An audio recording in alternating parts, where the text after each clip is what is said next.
Hi, I'm Chris Berman from ESPN. Coming up next, I know you want to know what's coming up next, so that's why I'm here. The TCI Game of the Week. Last year, the Troy Colts went undefeated in the regular season, only to lose by a field goal in the playoffs. This year, we saw Troy decisively beat Clarkston in the first game of the season. The Adams Highlanders clearly remember their last game of the season. They lost in a close contest to rival Rochester. Tonight, it's Troy and Rochester Adams on the TCI Game of the Week.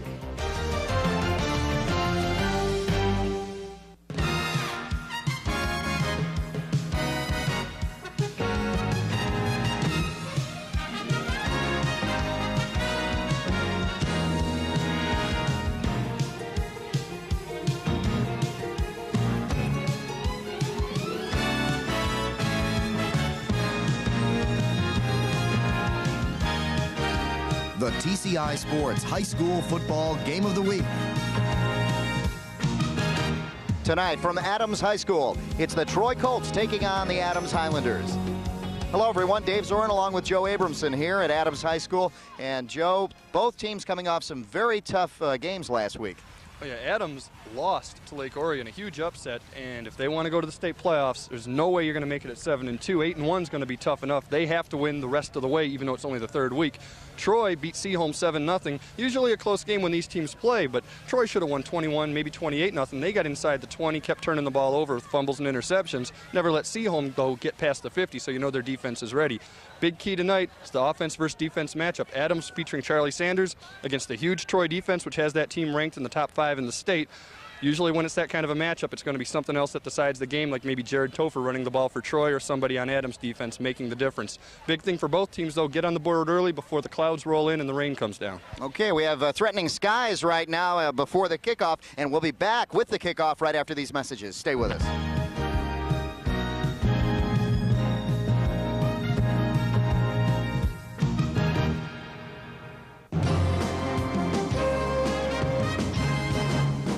Your best shot on the next edition of Roadshow Video. This month, Bubba and Pat take you to the Double Action Shooting Center in Madison Heights to see how sharp their shooting skills are.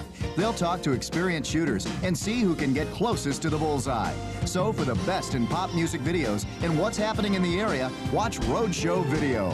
Tonight at 9 on Channel 63.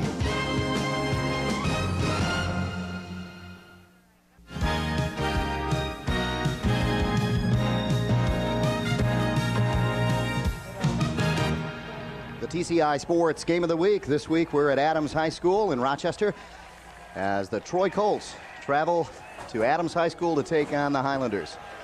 Last year's records, the Troy Colts 7-0, 9-1 overall, 6-1 for Rochester, the loss coming to Rochester Adams, and their overall record. The Troy Colts 1-0, 2-0 overall, and 1-1 for Adams. The kickoff goes out of bounds and the penalty flag flies, and the Highlanders get good field position on their first possession, Joe. And the Highlanders going to try and establish the run, obviously, with the wing T offense. Obviously, Charlie Sanders getting the ball. Troy going to have to stop him. A little different offense than what they faced last week, a little more power, a little stronger running back than what they faced, and a little different type of blocking. Last week, a lot of misdirection, a lot of counters. This week, it's more right at you. They've got to read what the offensive line does rather than what the backfield does. Totally different game plan, but Troy, always defense first. You know they're going to be ready for it. Here we go. In motion, the Adams Highlanders send a man in motion and a lot of movement on that offense, and that's something that Gary Griffith talked about. It's going to be tough to track that offense. And you know that they're going to bring some stuff out that's new also. If you're going to beat Troy, and if you've seen them anytime over the last 4, 5, 6 years, you're usually going to have to throw somewhere along the line, and even though Adams isn't a throwing team, they've got a returning quarterback, and Jason Janiski was 5-0 last year. In fact, last week was the first time he ever lost a game. As you see the replay there, he just wasn't able to find an open man. They're going to have some of his experience and leadership to win this game. Janiski hands off tackle this time to number 41, and we'll be calling that number Matt Fisher. That is Matt Fisher. But the other one, number 20, Charlie Sanders, is the one that the Troy Colts will have to key on. Well, if you're 5'9" and your name's Sanders and you're running back, you should wear 20. And at 214, he's pretty close on the size there, too. There you see number 41, Matt Fisher. Fisher and Sanders will be carrying the load in the backfield. And Sanders just came off for this play, so we know we won't be calling him right now. Back to pass, Janiski. And he is sacked for a loss by number 89, and we saw him in the Clarkston game, John McCall. He came out of that game hurt, but he is back in there now this week. Yeah, John McCall, a two-way end for that team, and really Janiski slipped in the backfield. You'll see right here, he's trying to buy a little bit of time, get an open man. Troy obviously doing a great job of covering the receivers, and right there he fell down. McCall just covered him up. Adams in a punting situation, 3 downs and out. And they have to punt now. Punting is McCoy. And they'll get a good Highlander bounce to almost the 30-yard line. In fact, just inside the 30 to the 29-yard line. So a good punt for the Highlanders. And it gets the Troy Colts back in their own territory at their own 29. Now we'll see what Troy can come out and do.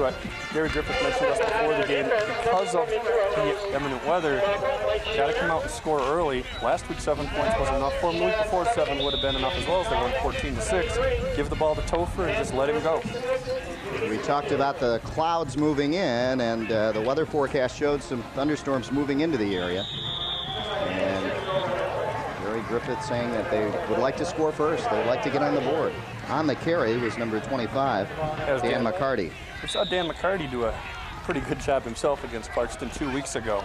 He had about 60 yards. Topher had 188, so obviously that's going to overshadow it. But, you know, fullback's becoming the in vogue thing in football nowadays. So doing a good job. 2nd and 7 coming up now. I formation pro set for the Colts. And a handoff again, a dive, and this time it's Topher, Jared Topher, on the carry. This is your basic Troy offense. Just pound it right up the middle and 3 yards in a cloud of dust. They had talked earlier about trying to establish a passing game early in the season. So far, they haven't been able to do it, so they're going to go with their strength. And against a team that matches up size-wise with them, it's the best thing to do. You don't want to put yourself in a hole.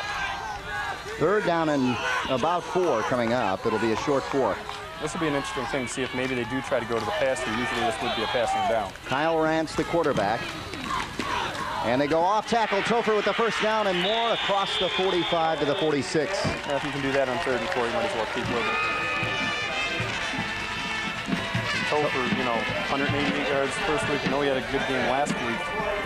And the only problem he did have, though, they turned the ball over, and I think he had a couple of the fumbles, but I know that Troy got inside the 20 on Seaholm a few times and fumbled the ball away. Obviously, it's a big key this week. First down for the Colts just past the 46-yard line, their own 46. I formation, handoff to the first man through, and a good run for McCarty. I'll bring up 2nd down and about 2. This is a good opportunity to try and get Kyle Rance a little confidence maybe. First year as a starter, you see McCarty take that quick dive, follow the pulling guard right through. Easy 8 yards, 2nd down, long 2. This is a good opportunity maybe to let Rance air it out and come back. You've got to figure that Topher's going to be able to pick up the 3 yards on 3rd down if they have to, but try and get Rance with a little confidence here. Kyle Rance, the quarterback, 2nd down and about 3 coming up. He's got his man open down the sideline for the first down, and that is Freilich, Gary Freilich, listed as number 10. But he changed his number to number 12, and we do have the correction for you. And there's basically an easy pass play, just a quick hitch. You look out, turns, gets to the first down marker, turns around, catches it, and then does what he can afterwards, which in this case, because of the good coverage there by number 26, Steve McCaldon, wasn't much, but it still got him the first down and got Rance a completion on his first attempt. 1st and 10, Troy Colts on the move in their first possession. Handoff to McCarty, straight up. And gain of maybe a couple yards before the Highlanders stack him up. Yeah, they faked a little misdirection with Topher coming around left end, probably setting something up for later. They keep using the fullback McCarty on the first downs, and this time doesn't really pay off as much as last time. They'll stack him up. And what you don't see on the replay was Topher coming around after the handoff, but they continued to fake. Defense didn't bite on it. Maybe that's something you store in your memory bank and come back to it later. Gain of 1, it'll be 2nd and 9, and Topher on the carry, twisting and turning inside around the line of scrimmage, and he's stacked up for maybe another yard gain, so it'll be 3rd and long now for the Colts. All right, now Adams rising to the occasion a little bit here, presenting Troy with what should be an obvious passing down. There you see tonight's officials. I'm sure a well-experienced crew. But what they're going to have to do here is now Rance has a completion. Maybe he's got a little more confidence. Rochester Adams isn't just going to back down and die. And they probably are a little ticked off after losing last week to Lake Orion. Lake Orion's a good team, but they're not supposed to beat Adams, and Adams knows they can't afford another loss. Here we go, 3rd and long. Big play right here in this drive for the Colts. They go downfield and just past the outstretched hands of Freilich. Yeah, he had Freilich. Freilich was able to kind of hide himself between the D-backs. Rance saw him, just wasn't able to get the ball there. The play's there.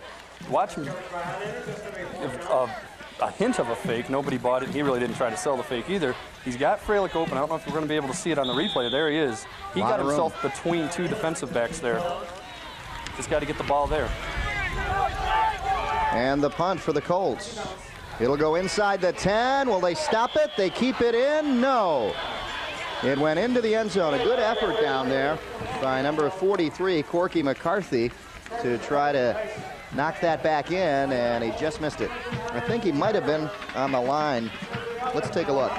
Let's take a look if we can see just where it is he touches. And that ball, well, I don't know. It looked good the first time. Yeah, I don't know what the rule is, though. You know, in high school it might be different, that if the ball itself crosses the plane, maybe it is. Yeah, maybe it we don't know the rule. Across the plane of the goal line. So anyway, here we go. 1st and 10 for the Highlanders. And this time it's Sanders. Sanders off tackle and bounces outside for a good gain of about 8 or 9 yards. And, you know, the first series, they never went to Sanders. Kind of surprised considering he's their main offensive weapon. See, they're 5'9", 214 pounds, highly recruited running back, and Charlie Sanders Jr., obviously the son of the legendary Lions tight end. And this is why. Watch this run outside, just runs over people, and he's got some speed, too. That's a new dimension he's added this year. This time they go up the middle, and a good run by number 41, Fisher. Well, that time, they faked the option with that wing T, and everybody played for Janiski to either keep it or pitch to Sanders to the short side, and Fisher had clear sailing for the first down. So not only is Sanders a great threat when he has the ball, he's a great threat when he doesn't have it, as the Colts took the fake option and let Fisher go for the first down. Fisher again on the carry, and he will not stop as he lunges forward for another couple of yards. McCall on the tackle. Well, that time they didn't really try to run the fake. That was just a basic fullback dive. Good first down play. Pretty similar to what Troy's doing, fullback dives on first down. As far as you mentioned before, Sanders being a decoy in high school football, really at any level, when you got to start, it's a big, you kind of have to use him as a decoy. You know the defense comes in to stop him. We saw it last week where the defense in the second half tried to stop the Kimball quarterback, Jeff Davis, so they ran for 200 yards in the second half. This time it's Sanders. He's got a hole and takes it for about a 5-yard gain. It'll be 3rd down and short yardage coming up. 4 minutes and 37 seconds and counting down here in the first quarter. Yeah, with both teams running as much as they are, the clock is running very fast. Here's just a quick fake. Didn't really try to sell the fake once again, but that time Sanders takes it off tackle, gets what he can. I mentioned before, strength is a new dimension he's added this year. He's always been kind of strong, but he really put himself in the weight room all off season. He's got himself where he can run some people over. 3rd and about 3, and this time Fisher is hit in the backfield and barely gets back to the line of scrimmage. Number 25, McCarty, gets in there. Yeah, well, whatever the reads are that Troy has, and mentioned earlier last week with their opponent, what they read was the backfield, because that's the key in that offense. In this offense, it's the linemen, and they read that that option coming to the short side wasn't there. It was going to be a fullback dive. They read it and stopped it for almost no gain. There's a Troy head coach, Gary Griffith, as he looks on after a tough victory last week, 7-0 over Seaholm. Ball hits just inside the 30, and they take it down probably at about the 27, 28-yard line. We'll see where they mark it, and that's where the Troy Colts start. So both teams showing a little bit of offense, but really the stalls, drives on both sides, just eating up the clock. Kind of feeling each other out a little bit. You know, you mentioned a tough victory for Troy last week. Basically, both teams played flat last week.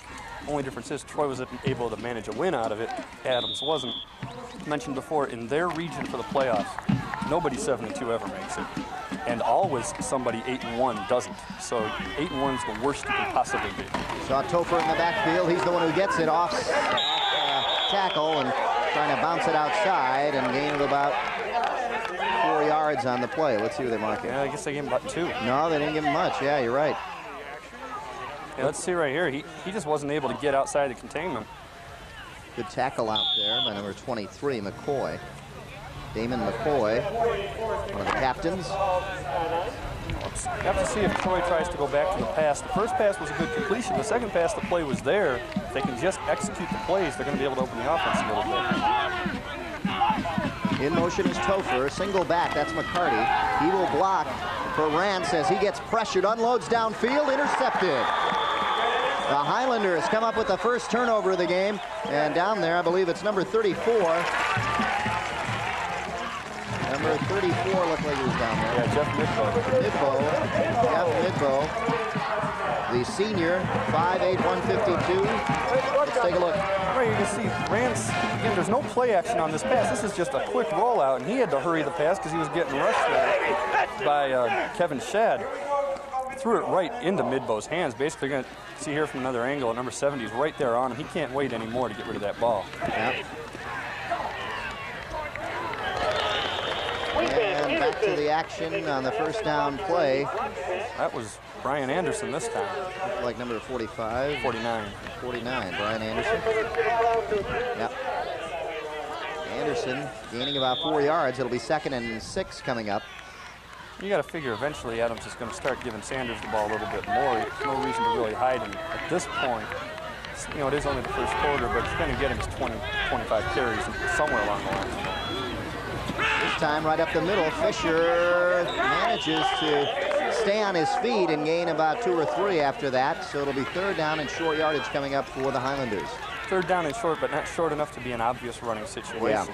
And who knows, I mean, really with both these offenses, you never expect a pass. But I think both defenses have played so well that somebody's going to have to either throw the ball to score or maybe the defense will have to score. Jason Janiski, the quarterback. 3rd down and 4. First down for Sanders, and he keeps driving. It takes about 5 or 6 Colts to stop him, and he still was on his feet when they blew the whistle. Yeah, he didn't go down until he basically had stopped his motion and I think assumed that everyone was going to let go of him. The whistles had blown a long time ago. Watch right here, he stutters a little bit, takes it outside, and right there he's got the first down. That was 1, 2, 3, 4, about 5 Colts, 6 of them, he's still up. First down in Colt territory. Janiski rolls out and incomplete out there in the direction of number 9, and that is Wesley, Craig Wesley. And he didn't have much time. He could have bought about a second more. He had Chad Boyd starting to release downfield, and he might have had a touchdown out of the plate. Not a bad decision, though. He didn't have time to make the turn and throw that ball. He had got rid of it similar to what Rance did at the last possible second. And if you hear some yelling in the background, now, those are the Highlander coaches. They are not words that Joe and I would say. No. Here's Sanders hit in the backfield for a loss. Getting in there, number 66, Kowalik. Adam Kowalik on the tackle. Here you see Sanders just wasn't able to, nothing he can do about that. Kowalik comes from the weak side and comes around and gets him. 3rd down and about 12, an obvious passing situation. Adams hasn't really come close to completing a pass yet in this first quarter. Gonna have to pull something out here. And Sanders, third down and long, he's coming out again. Loss of almost 2 yards. 3rd and 12 now, big passing down for Janiski, one of the captains, a senior. Back to pass. He's got a man open down the sideline, complete to Anderson. Anderson down at the 5-yard line. They just ran a 3-streak route. They hit Anderson on the right side. They had Chris Wason down the middle, Craig Wesley on the left side, and all of them were going deep. He picked out whoever he wanted to throw it to, decided to go to Anderson down the right side. Great throw, great execution. And a good catch, too. That was right in his face mask. Good concentration, and finally brought down by number 22, Taron Adams. Now 1st and goal, and Sanders is back on the field. Fisher driving, he's got the touchdown. He went in almost untouched. Topher finally got him at the last second, but it was too late as Fisher had the momentum. Yeah, and when you think about it, the shutout Seaholm last week, and Clarkston only scored the 1 touchdown on him with about 50 seconds left in the game when it didn't matter anymore. That's the first meaningful touchdown scored on Troy this year. Here you see again, Fisher found his blocking right into the heart of the Troy defense. Not a whole lot of teams that can do what he just did. The extra point attempt is up, and it is good. Good, solid kick. And a good kicker for the Highlanders. Chris Wasson is praised by the head coach. Yeah, only a junior, but he is the returning kicker from last year's team. He said he's been great so far this year. He had a 31-yard field goal last week. So the Highlanders score first on a big drive, and the key to that drive, obviously, is the big pass play to get them down to the 5-yard line. And a great throw, and this quarterback, Janeski, was gone for most of the season last year. He played 5 games and got hurt. Yeah, and that shows you his desire, especially after a tough loss last week in his real comeback this year as a senior, and just shows some spark there, and hey, his arm is fine. Oh yeah, but again, and last week, first time he's ever lost a game as a starting quarterback, something new. He obviously didn't like the experience. He's going to do whatever he can to change that. Like I said, I don't know of too many teams that can beat Troy without throwing the ball a little bit. Actually, I don't know of any that can simply come out and run on him. Maybe Catholic Central, maybe not, but you've got to somehow get the ball past the linemen without your running backs. And there is Watson. He just drilled that extra point through. Made no doubt about it. Let's see here. Good kick, good high kick. Allows for good coverage. Taking it about the 11 though. And here come the Highlanders. And there's the coverage that we talked about. Wasson kicks him high and allowed that special teams to get down there. Yeah, and Terran Adams never had a chance to even try to set something up. He tried to bring it back to the middle of the field and get some blocking, but there was nothing happening. He ran 20 yards to the right and 2 yards forward. Let's take a look at the Adams scoring drive. 7 plays, 59 yards, 2 minutes and 37 seconds off the clock, capped off by the 5-yard run by Fisher. And that will end the first quarter of play as the Highlanders manage to get in with 13 seconds left to get the first score. And they lead the Colts 7-0 here.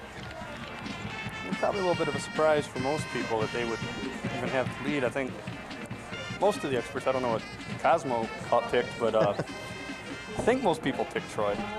Well, you're looking at the Colts probably not really counting the passing game of the Highlanders in this too much. They're really trying to concentrate on the running of Sanders. Yeah, probably, but at the same time, Troy knows that.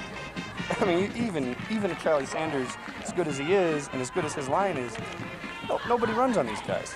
I mean, it just doesn't happen.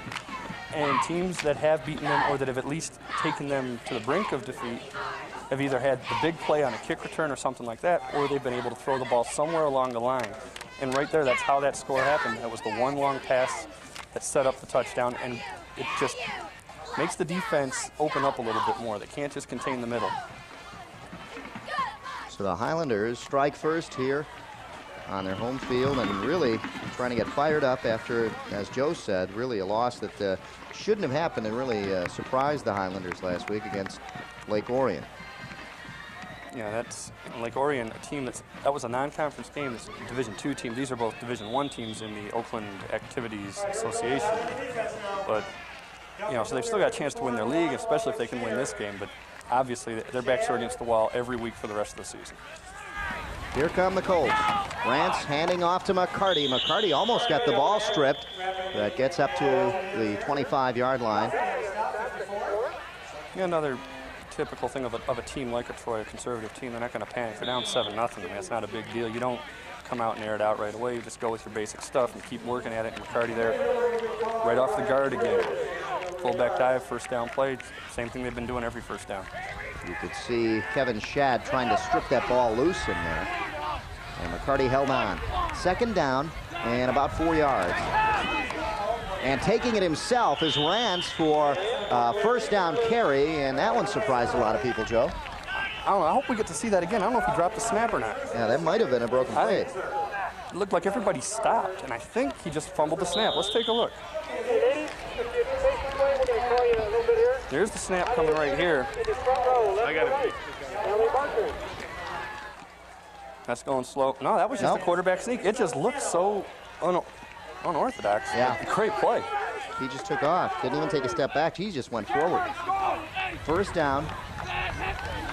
Ball at the 34-yard line, and nothing there. Chad Adams Boyd. Highlanders ready for that one. Chad Boyd just flattened him. Let's take a look. Take a look at this here. I think it's McCarty again. Chad Boyd right there levels him. And getting in there, it was Chad Boyd, number 84, one of the captains, 6 foot, 188. Second down and 9 now for the Colts. As the Highlander defense fired up. 2 men in the backfield, McCarty and Topher. Going to the air is Rance. He's got his man outside. Got a nice gain out of it, but not enough for the first down as he hits Scott Michael outside. That's the same play they ran to Freilich in the first quarter. Just a quick hitch to get you about 5 yards. You see Rance just looks left, just to make the defense bite a little bit, goes right. Simple hitch play. You got to do something to open up the offense a little bit anyway. That might set up a hitch and go later or something else down the middle. At least it spreads the defense out a little bit, makes the linebackers play off just maybe a half a yard. Here we go, back to the action. Topher, first down and more. Finally driven out of bounds at about the 40-yard line. That might be the half yard we were just talking about. All of a sudden the linebackers, who might have been a little closer before, have to play for that. Play for the pass, play for the stuff coming to the outside. You're going to see Topher just go right off his blocks, and he's got an open hole. Before he didn't have that hole. He had a linebacker there to get him after the 2 yards. And Topher picking up first down yardage into Highlander territory. This is the first time the Colts have been there. First back, first back. And on the carry is McCarty. Correction, they did get over into Highlander territory in the first quarter. That's right. Continue now with the cheerleaders. It's the first time they've done it this quarter. There's Jim DeJager, the head coach for Adams, on the other side of. There he's talking to one of the Highlander players. And Krista Schmidt. In 1994. Only second down and 8 now for the Colts. When you look at the defensive setup, they're not giving him that hitch anymore. He's got Anderson right up there on Scott Michael. Here's the reverse and giving it to Topher. Topher not much, but a flag down and in the territory of holding. Kind of interesting if the first penalty of the game's against Troy, because I know that one of the things Gary Griffith, it's kind of funny the penalty that just got called too. It's not holding, it's clipping. One of the things he mentioned about the wing T offense is that there's clipping all over the place by the nature of the offense. And it's just a matter that it happens so quickly that officials don't see it, and you have to hope that they're watching for it. Well, there's the clipping call he's looking for. It just happened against his team. Let's hear the call down on the field. We got clipping against the white. Second down. That happened after the play. After the play, yep. Scott Michael came over. I'm pretty sure I saw who he threw that flag at, and it's on the replay. It's barely noticeable. It's not even, can't really even point it out. But Scott Michael came up behind Anderson. It looked like he was pushing him from behind, and that's right where that flag was landing. I didn't see anything else going on that looked like a clip. And the clip is a big penalty, knocks him back. Second down and 21 now. There probably was somebody else, and I'm blaming the wrong guy. Topher in motion. Rance, quick pass out to Topher, wide open out there, and he picks up a couple of blocks. Topher may have the first down. No, finally driven out of bounds by number 9, Wesley. Wesley, the defensive back, just got him before he picked up the first down. We need a ruling on that, if that was that a run or a pass. I think that's a run. That looked like he threw that backwards. Let's take a look here. Where he looks. I say he threw that forward. He threw that parallel. Parallel. That's a pass then. Parallel's a pass. Here we go. That was dead parallel. 3rd and 2. I formation in the backfield. Big play here for the Colts on this drive. Will the Highlanders stop them? They get him in the backfield. And it's going to be very close. Let's see where they mark it. Yeah, it's not that big a deal. If you got 4th and inches, you go for it. You know, if you can't get 4th and inches, they got it. Something's wrong, but they got it on 3rd down. Colts pick up a first down. Let's take a look on the play. Just follow the Hogs right into the line. And he actually did have to struggle a little bit. Wasn't able to get the final block that he needed. There were about 4 Adams defenders there to stop him. And almost prevented him from getting the first down. There you see McCall, and there's Rance. 1st and 10 for the Colts. And a timeout call down on the field By Adams. by the Highlanders.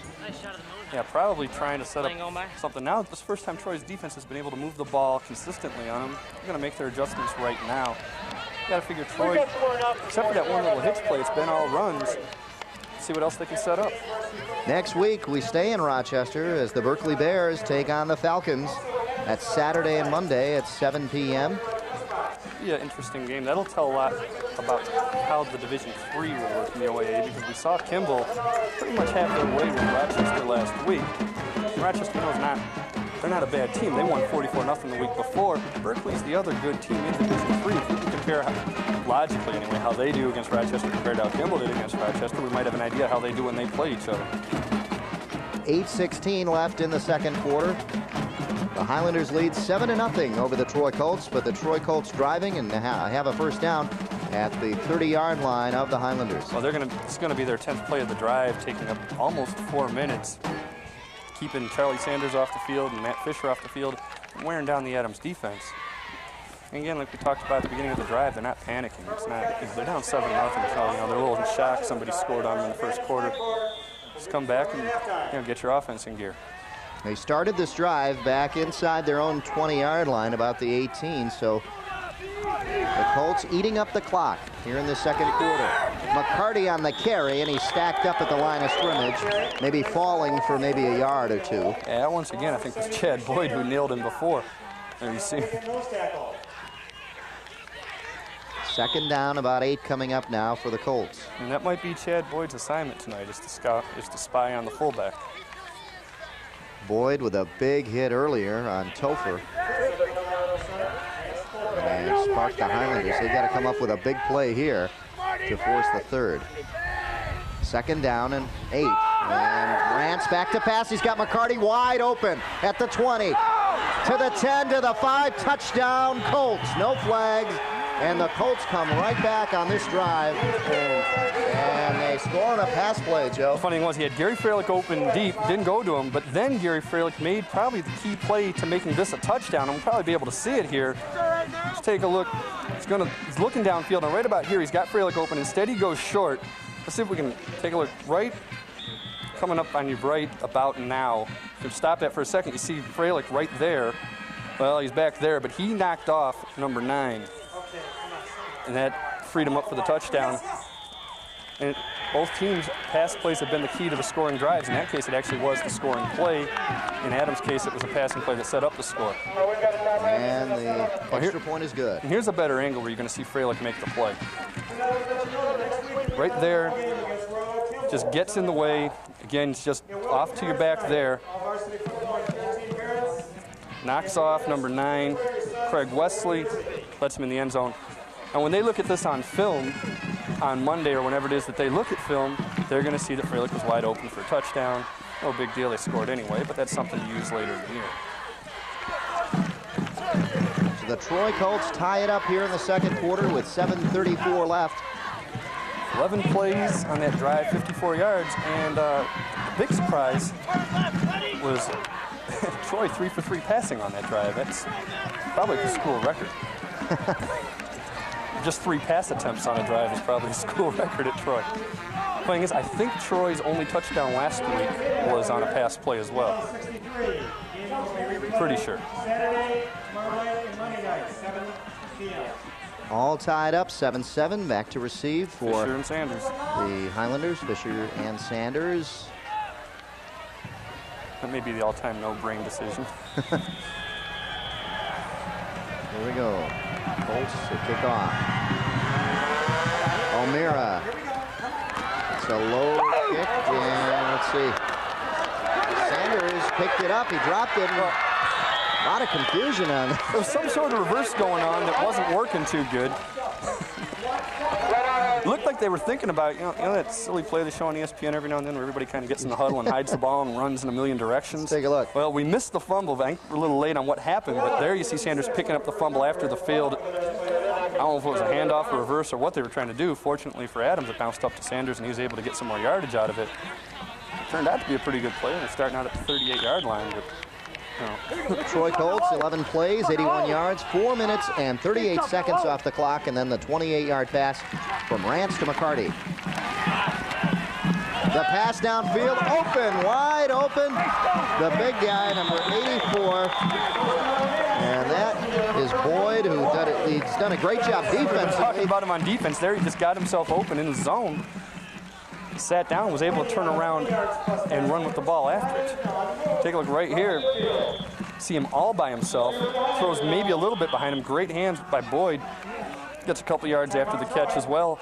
And now, like we saw in the last drive, when Troy was moving the ball and Adams used a timeout, well, now it's the other way around. Adams was moving the ball, Troy uses a timeout, and both these teams worried obviously more about their defense than their offense. Yeah, the Colts, you saw the defenders way back, and that allowed Boyd to kind of set up there in between them and pick up a big gain for the Highlanders. So both teams really using the pass effectively tonight. Yeah, and, one of the things we've seen all night, and that probably is something that the Adams coaches talked about, is every pass play they've attempted tonight has been to the right sideline.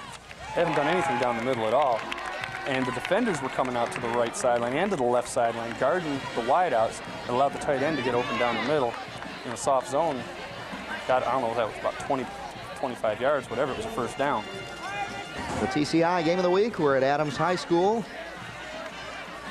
And there you see head coach Gary Griffith calling the timeout for the Colts, as he didn't like what he saw defensively and tried to make some changes here as the Highlanders get into Colt territory, ball at about the 41.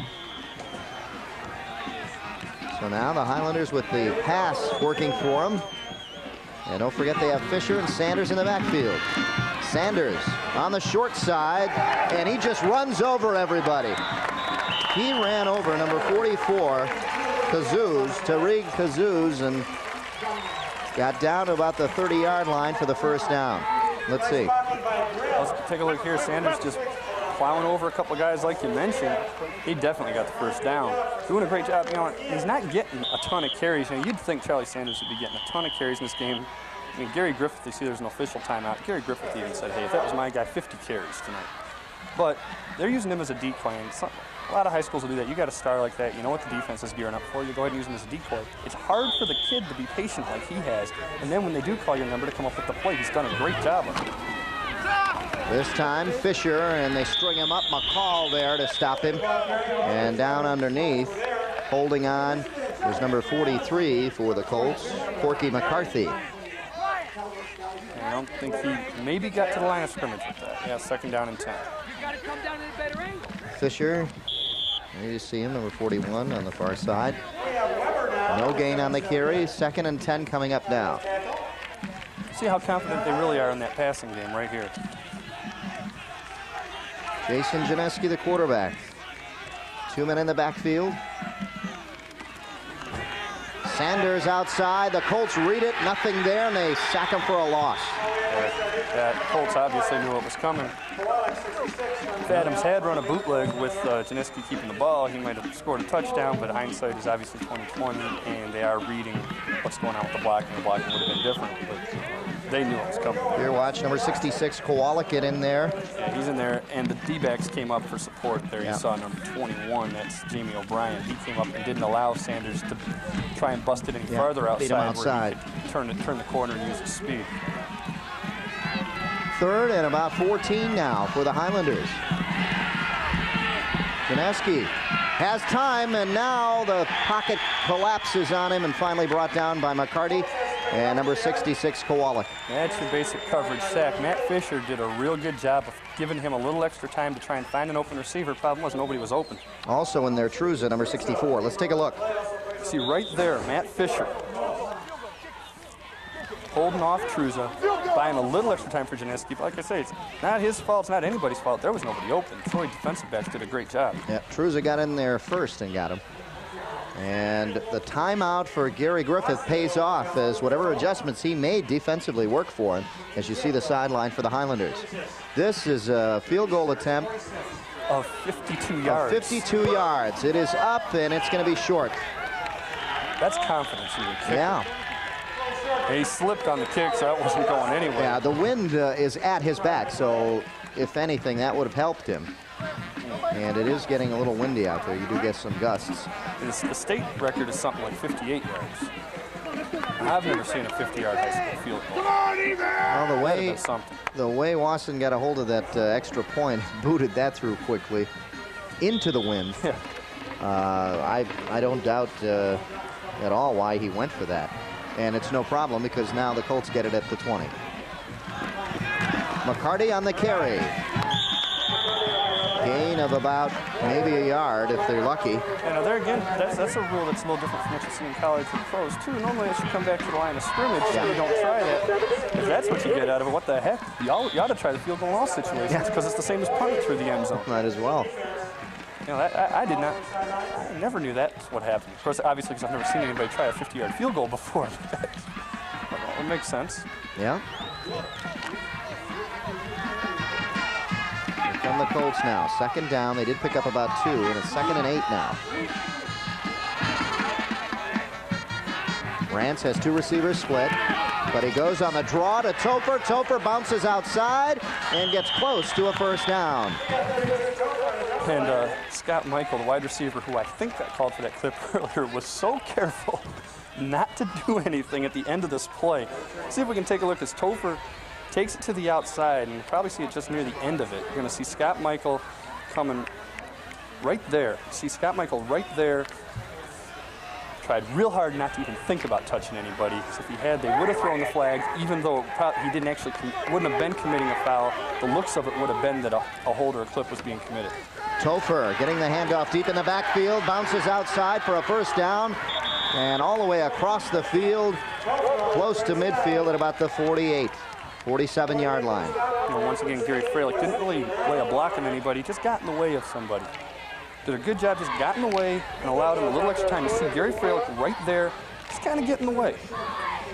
Buys him a little space, lets him get the extra yardage. Now you've got linebackers instead of D-backs chasing you until finally number 9, Wesley, got him. But not, you know, that's long after the first down. The Highlanders, if you watch, they have tried to strip the ball constantly. If that ball is out there, they're going to try to strip it, so watch for that. You've got to know they saw last week. Yeah, McCarty on the carry, and the Highlanders stop them cold. In there, number 65, and that was Bronze. You know, and to reiterate what happened last week, Troy won 7-0, but like 3 times inside the 20, they turned the ball over. As there you see McCarty getting maybe barely a yard, holding onto the ball with both hands, probably something they practiced on as early as last Sunday. But yeah, if you watch them turning it over all last week, of course you're going to try and force them to turn it over. And in a game where 2 great defenses and low scoring and all that, defense is going to have to win the game probably. 2nd and about 10 now for the Colts. Pro set, Rance to throw. He's got his man down the sideline and overthrows him, intended down there for Michael. Well, it didn't matter if you overthrew him or not. The ball was 3 yards out of bounds. Nobody was going to catch that. He didn't even look, though. Michael, you know, the idea with that fade pattern is if you've got tight coverage from the corners, you throw the fade, and the receiver running forward will be able to beat the D-back who's turning as he's trying to run backwards.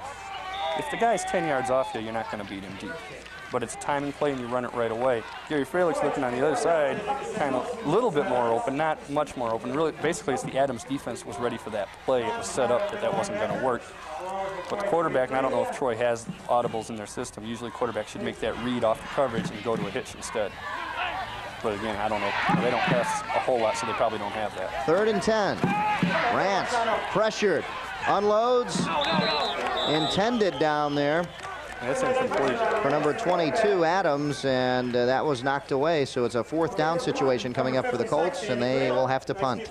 And I don't know, you know, if Troy will do something at halftime, but if they were to take, basically what they're doing here, take a look here, they're just going basic rolls to the quarterback's strong side. He's getting rid of the ball just as he's getting hit in all cases here. The D-back's there, and even if he had caught it, that's not a first down. If they could run some bootleg passes, they're going to be able to get Freilich with one-on-one coverage on the weak side. Fair catch asked for by Anderson, and he got it at about the 20. Now, I think that defensive back on the previous play got in there just enough to distract the receiver, Adams.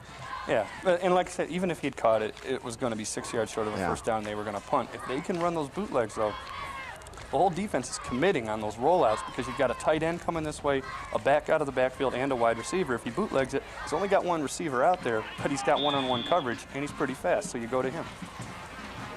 2:26 left here in the first half, all tied up at 7 apiece.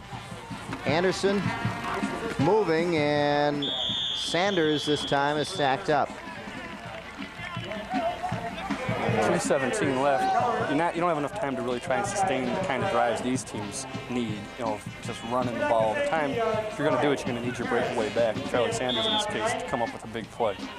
At the same time, you want to be careful. You don't want to just air it out, stop the clock on every play, and give Troy that slight chance of being able to score before halftime. If you're Adams, at worst, you go in 7-7. Anderson in motion again. This time the handoff to Fisher. Fisher is hit and gets about to the original line of scrimmage. Sanders had lost one on the play before, and now they get back up to the line of scrimmage for a 3rd and 10 coming up. We're going to see right here how content Troy is to go in 7-7, because a lot of teams right here would have called a timeout, again, on defense, but they didn't. The Troy defense, they'll stop them. Adams passing down here, I would look for them just to run a draw. 3rd and 10, big play here now coming up for the Highlanders. So they try to get it out of their end of the field. The Colts will have enough time to possibly get it back. Let's see what happens. Fumble on the play. Ball is loose, and let's see who picks it up. Adams got it back. Yep, is Anderson. Anderson fell on it right there. And I don't know if you could hear the Adams coaches in the background saying, stay in bounds, stay in bounds. Janiski's running that ball to the weak side, and now you've got the Troy timeout with 1:04 left. They want Troy to at least have to burn their second timeout, as they are right now. The ball stayed in bounds. They're going to have to punt. I'll tell you something, the Troy offense, as you see right here, right there, he knows he's got to stay in bounds, so he avoids the hit there. And that wasn't a real hard hit. That was more of just like, I think Kazuz was trying to go for the ball. Yeah. He saw his arm kind of swing back. It looked like he tried to hit the ball out himself. Did a good job of it. Fortunately for Adams, one of their other players fell on it. And here's a huge stat. Charlie Sanders, 7 carries, 26 yards. That's less than 4 yards a carry, as even mathematicians like us can figure out. I don't think they've run a good play for him yet. Don't forget the Road Show video program tonight at 9, right after the game, here on TCI 63. Tune in as Bubba on the left and Pat on the right. Beat us in the butthead. Well, you think, are they for guns or against guns? And anyway, I don't know if they're going to be talking about this new one gun of law. them's got a gun. I don't know if that gun's included in the law, though. I don't think that's part of the crime bill. Squirt guns don't count. Here we go. Highlanders get a good punt off with the wind at their back. Topher to return. Colts set it up. One man sneaks through. Topher gets past him.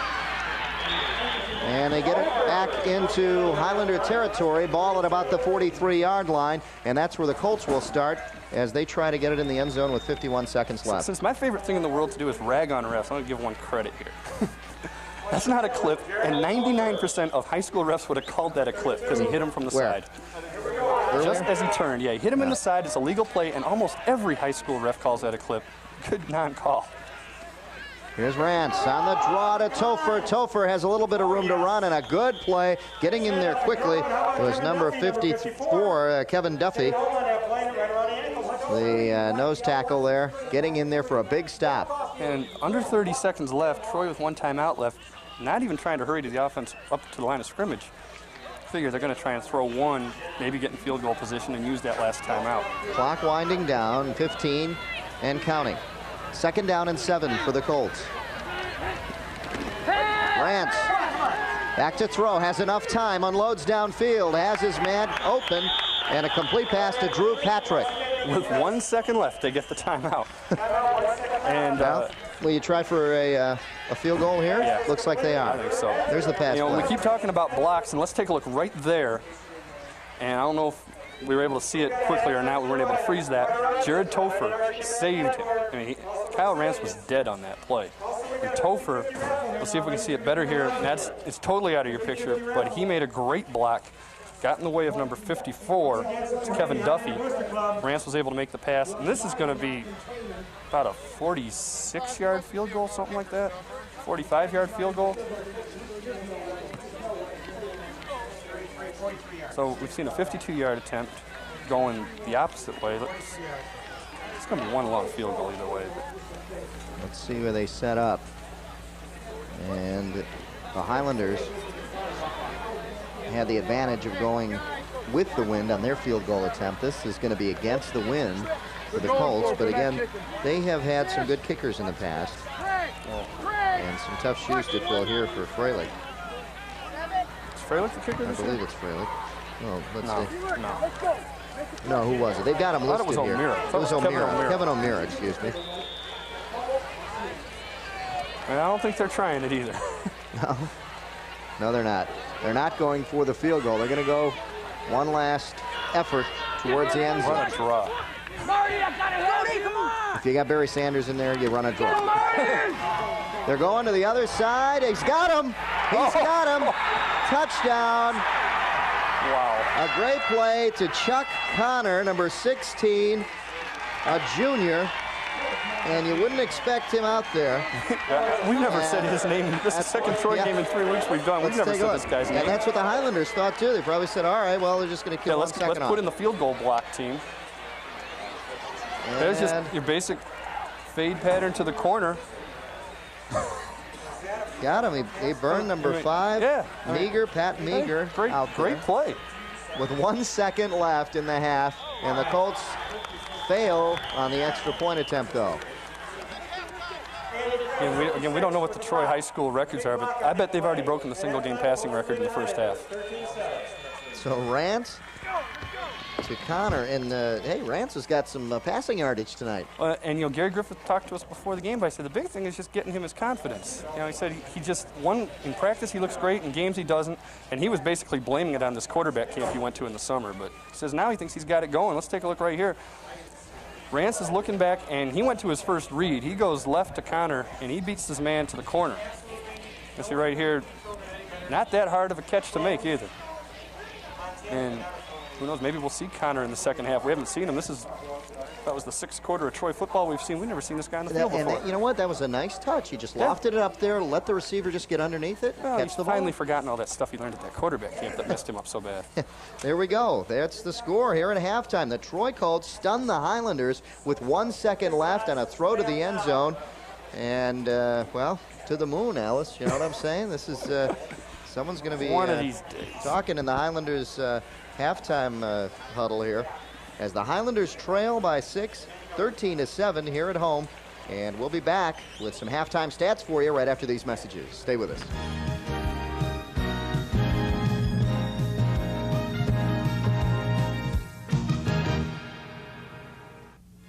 If you wish a video cassette of TCI Sports, the cost is $25. Send a check payable to TCI, along with your name, address, and the names of the teams that played in the game, to TCI Sports Videotapes, 4500 Delamere Boulevard, Royal Oak, Michigan, 48073. Remember to tell us which game you wish to receive. And thank you for watching TCI Sports.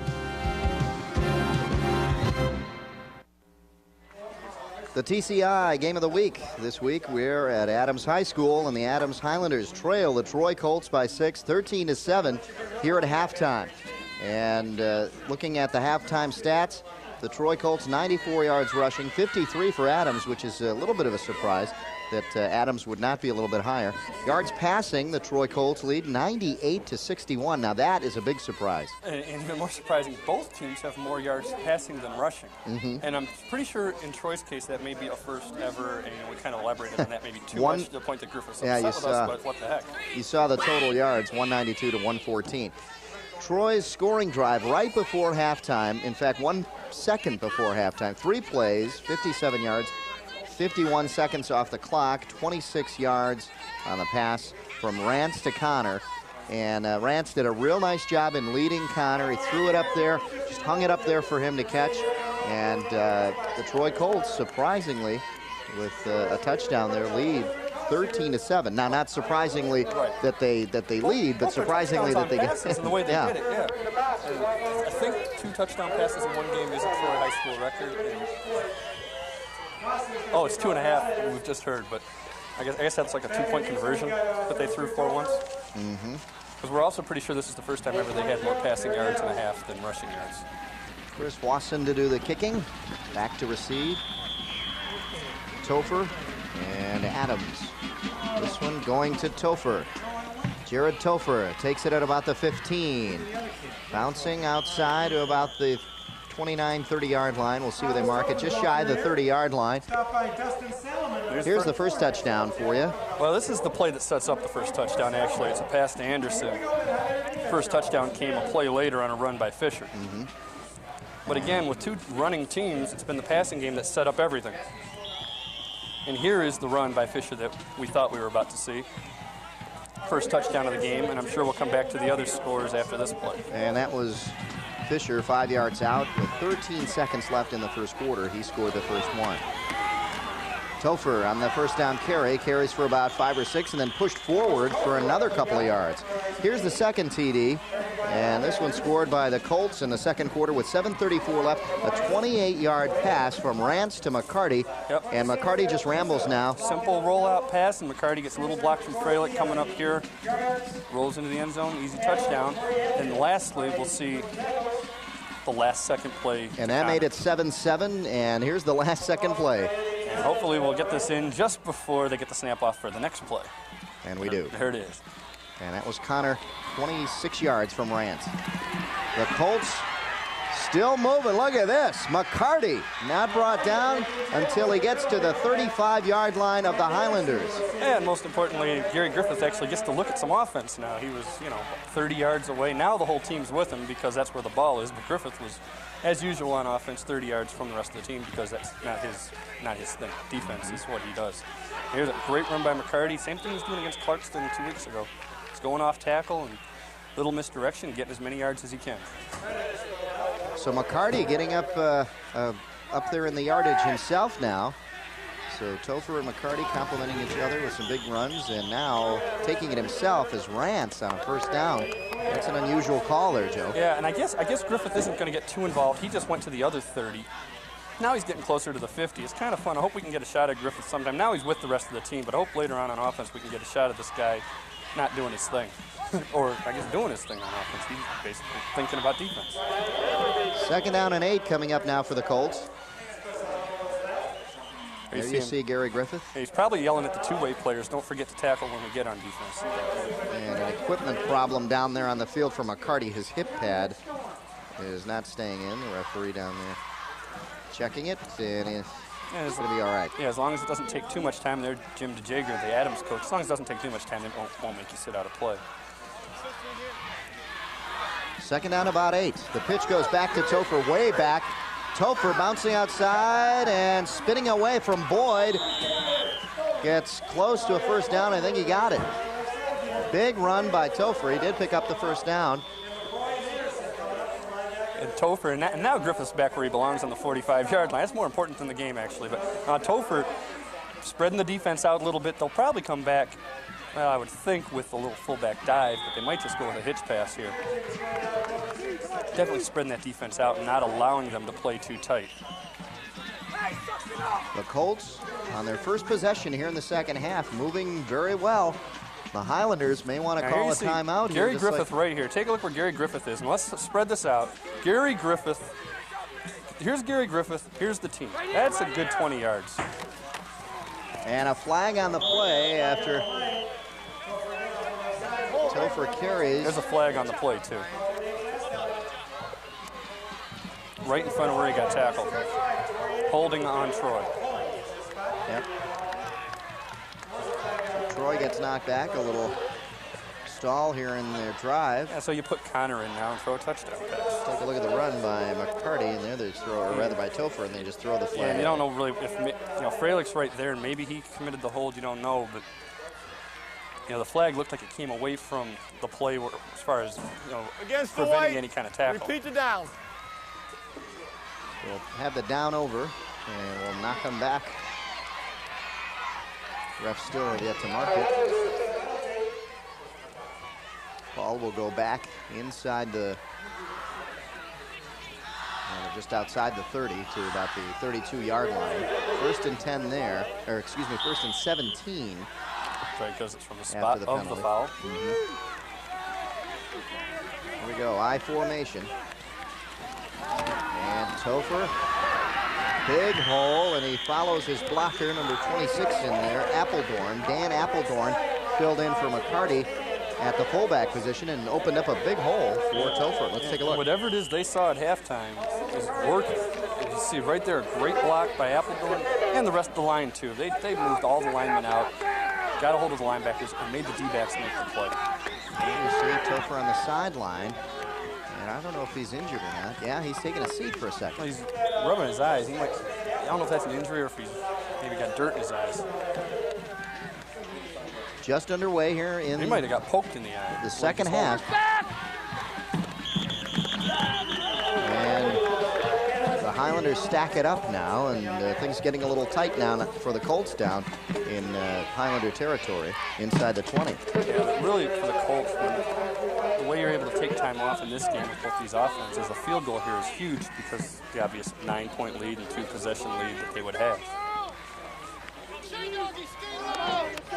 3rd and 3 coming up for the Troy Colts.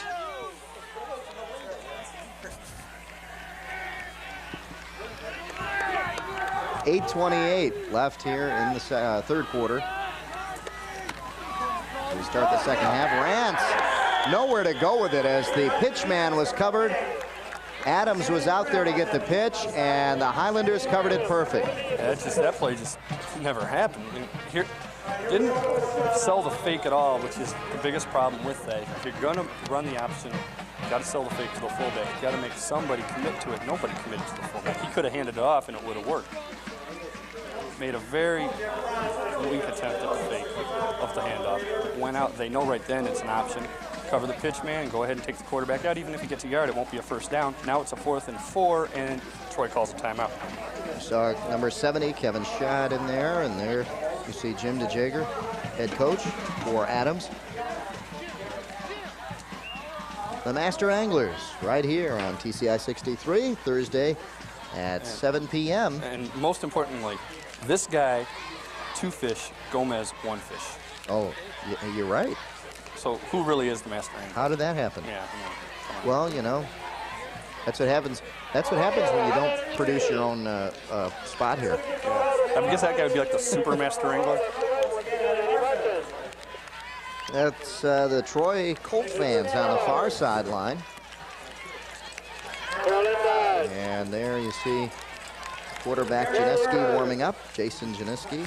Yeah, the quarter's almost half over. He hasn't been able to see the field yet. He hasn't been on the field. The Highlander offense is yet to get on there. And to reiterate, this is a huge play. If they're going for it, they've got it. You know, they're going to obviously look for the touchdown. If they are kicking, well, that's a 9-point lead and, again, a 2-possession lead. But it looks like they are going for it. Here we go. Big down here, 4th and about 5. They got that full house backfield where they usually just tell you where they're running and dare you to stop it. Power eye right. They go to the right. They fake. They got him wide open. Appledorn. Touchdown, Colts. And 3 touchdown passes has got to be a Troy record. From the 20-yard line. For a season.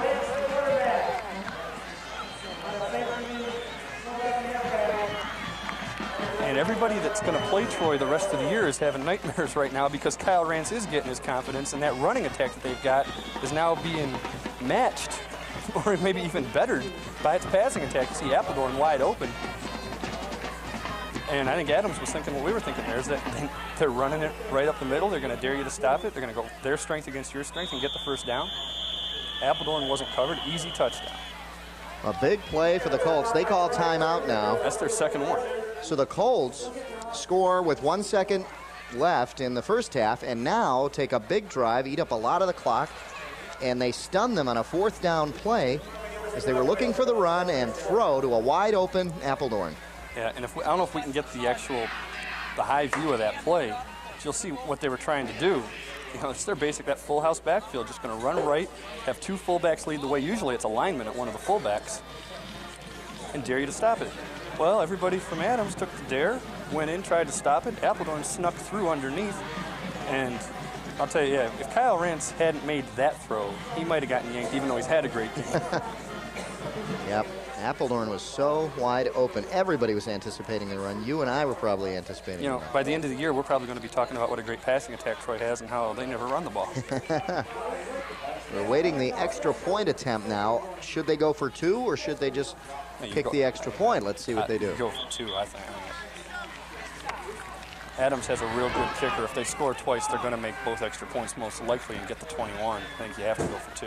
Here we go. Kyle Rance to set up. He's got McCarty and Adams in the backfield, and they're going for 2. 2 receivers up top. And they go to the air. Rance getting pressured, unloads off the fingertips of, it was Adams down there. The throw was there. Yeah. It really should have been caught. He had a lot of receivers down there, and just a matter of which one to throw to. I really thought they were going to quarterback sneak it because there was a hole there left by a linebacker. But right now, Rance buying a little time, rolling right, and that ball could have been caught. It could have been caught. It could have been caught on a deflection. Yeah, almost in the back of the end zone there by Freilich. So the score stays at 19-7. The Colts lead with 7:47 left in the third quarter. And the Colts have stunned the Highlanders here on their first drive. Highlanders forcing a fourth down play on a 4th and 5, and Jim DeJager looking on and thought he had him stopped. Yeah, that's got to be the last play you expect to see. Even if they were going to try some sort of passing, you'd think it'd be similar to what they just tried on the 2-point conversion, roll it out for about 6 yards, which you need for the first down. So the Colts to kick off now, back to receive. Let's take a look. Sanders is the deep man. Fisher. And even number 14, Janeski's in there to return. And who's got it? Anderson drops it. It goes inside the 5. Anderson trying to find some room, and he does. Look at this. Squirts out back out to about the 15-yard line. So a good effort. He got 10 out of it, but not the disaster it could have been. Yeah, not as bad as it could have been, as Anderson got out to about the 15. Now the Adams offense, which hasn't played since about a minute left in the first half, gets on the field for the first time. Here you see once again Anderson just has a little trouble getting a hold of the football right here. I think the way the Highlanders set up for this return, they had 4 guys deep, kind of made this a confusing play. Every kickoff return they've had tonight's been a little confusing. That other one, they had that strange reverse. Here's Sanders breaking it open on the wide side for a big gain on a first down play. And you have to expect him to get the ball a little more, even though you're down more, you're down 2 possessions, you've got plenty of time, but now you go to your strength. You've got to go to the main man. You can't be a decoy anymore. Turn him loose, and that's what they're doing. Sanders breaking through in heavy traffic and manages to pick up about 9 yards on it. It's second and a long one now for the Highlanders. Anderson split all the way down to the bottom of the screen. Well, now he came off the field. Now he comes off. Looked like he was coming down to line up. Fake, and they go to the air. Janeski's going to run it. They got the first down. And he picks up the first down. Ralph, a good play on a broken play. Jason Janeski decides to run it, but I don't know if this is really what they had in mind. I think it's a good decision. You take a look right here. He's looking downfield. Stop it for a second there. He turns upfield. He doesn't really get a shot. Well, I guess they weren't going to stop it right there. That's okay. He was looking downfield. He had 3 receivers all in the same area. Looked like they were open, but they all had D-backs behind them. Each guy probably thought he was open. The quarterback's looking, though, and sees white jerseys behind him, ready to make the plays, get the easy 2 yards, get the first down. The Troy Colts eating up 3 minutes and 13 seconds. A little bit more than that, I think, huh? That was the start of the quarter, and they got it back at 7, so they ate up like 6 minutes. Yeah, probably about 6 minutes. They ate up a little bit more of that, but 7 plays and a touchdown. How's that? Yeah, and 3 touchdown passes to 3 different players. So not only do you have to worry about both aspects of Troy's offense now, you don't know who to cover because he's going to everybody. And Freilich hasn't caught one of those touchdown passes. Jim DeJager looking on as his offense now trying to get moving. 2nd and about 6 coming up. Handoff to Sanders as he tries to muscle forward for a couple. It'll be 3rd and about 4 or 5 coming up. Let's see where they mark it. When you watch a guy like Sanders, 3rd and 4. I don't even think that's his 10th carry yet. But you figure somewhere along the line he's going to get a shot at a little open field running. He hasn't gotten that chance yet. He can't get past the linebackers. Once he can get into that open field, maybe he can use some of that breakaway speed and bust a long one. Troy defense just hasn't let that happen yet. Here we go, 3rd and 4, 5-10 counting down here in the 3rd quarter. Off tackle is Fisher, and he gains a couple, and it'll be 4th and short yardage, and possibly punting down here for the Highlanders. It's a tough decision. I think it looks like they're going to send the punter out there, but don't know. I mean, I guess logic says, yeah, you do have to punt because you're on your own 40, but I don't know, maybe you do go for it. 4th down, about 1.5 yards here, close to 2 yards. They're and pulling the quarterback off. It's so time to punt. Yeah. So the Colt defense holds on to the Highlanders here. The Highlanders started at their own 15-yard line, managed to get out to the 40. And actually, Jimmy Jagger did a smart thing. He waited till the last second to send the punt unit on, not allowing Troy to put its return team on. High snap, and he gets it off. And the Colts will get it at about the 36-yard line. So a high snap fielded well by McCoy. Damon McCoy managed to get up in the air and get that down and get it off. Yeah, and then it landed on one of his linemen's head when he punted it, which technically, I guess, people are sometimes talking about it being a penalty. Technically it is, because anytime the kicking team touches a punt, it's a penalty, but the penalty is it's down where he touched it. There's no yardage. It's the same as when you down a rolled punt. And that's what the refs are talking about now down on the sideline. It hit the back of his head. Yeah, they're trying to figure out what to call. And if you get it the same place, it shouldn't even be a penalty. Yeah. Let's see if we can hear what they're saying down there. Well, the ref has to turn his mic on, of course, we can't listen. We thought he might have had it on. So now they are going to call that a penalty? See, I don't know high school rules. I don't like pro rules. No, they don't. Okay. They get the ball there. Yeah, it's technically a no-yard penalty. Because that's what it is whenever you do see someone down a punt. It's technically a penalty for touching the ball illegally. Here we go, 1st and 10, ball on the 36. And the Highlanders read this one. a little stuff going on afterwards, too.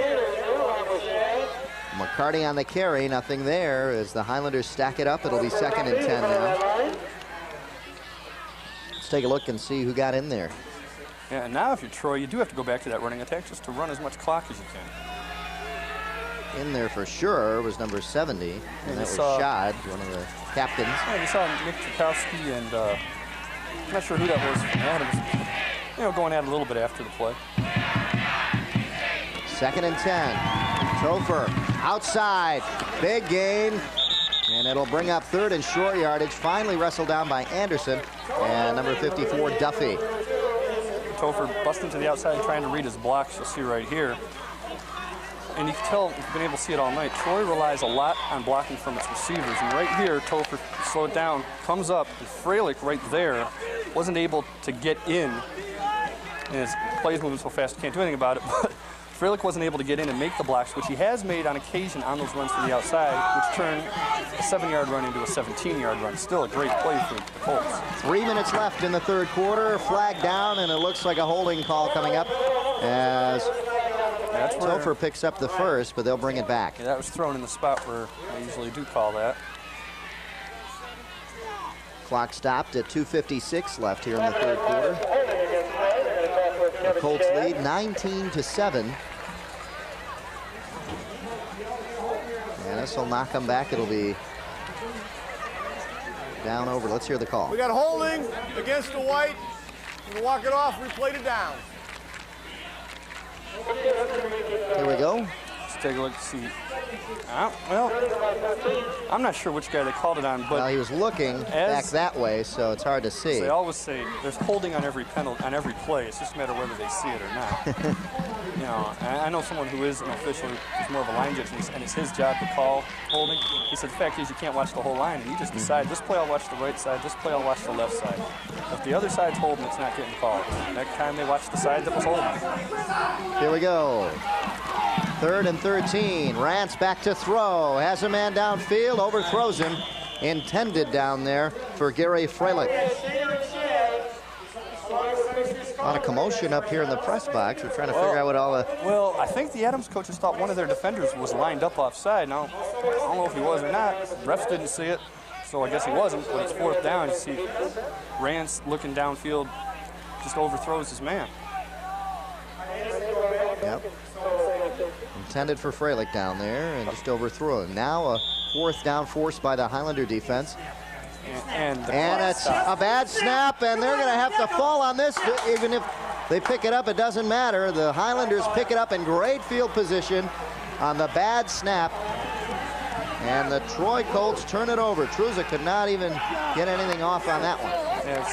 obviously, that's even better than a turnover. That's a turnover 18 yards back. And that'd have been a great catch if Truza could have made it. That snap went high and right. Let's see if we can take a look here. That went a good 3 yards to his right, your left as you're looking at it. Way off to the right, and there's no way that he was anticipating that. That came as a surprise. Anderson in motion. Anderson gets it in the backfield, and he's trying to get back to the line of scrimmage. As reading it in there was number 40 for the Colts, Conley. You got to think inside the 20-yard line if you're Adams, you're going to have to get the ball to Sanders. And just, even though Troy knows it's coming, you're going to have to give it a shot. Maybe, 2 minutes. Yeah, maybe try and release him out on a screen pass or something, but get him in the open field somewhere along the line. Now under 2 minutes left here in the third quarter. And the Highlanders looking to get in the end zone now. The refs call timeout down on the field here as we have another equipment problem. And this time... It's taken care of already. Okay, they already fixed it. It was number 64 down there. Yeah, Truza.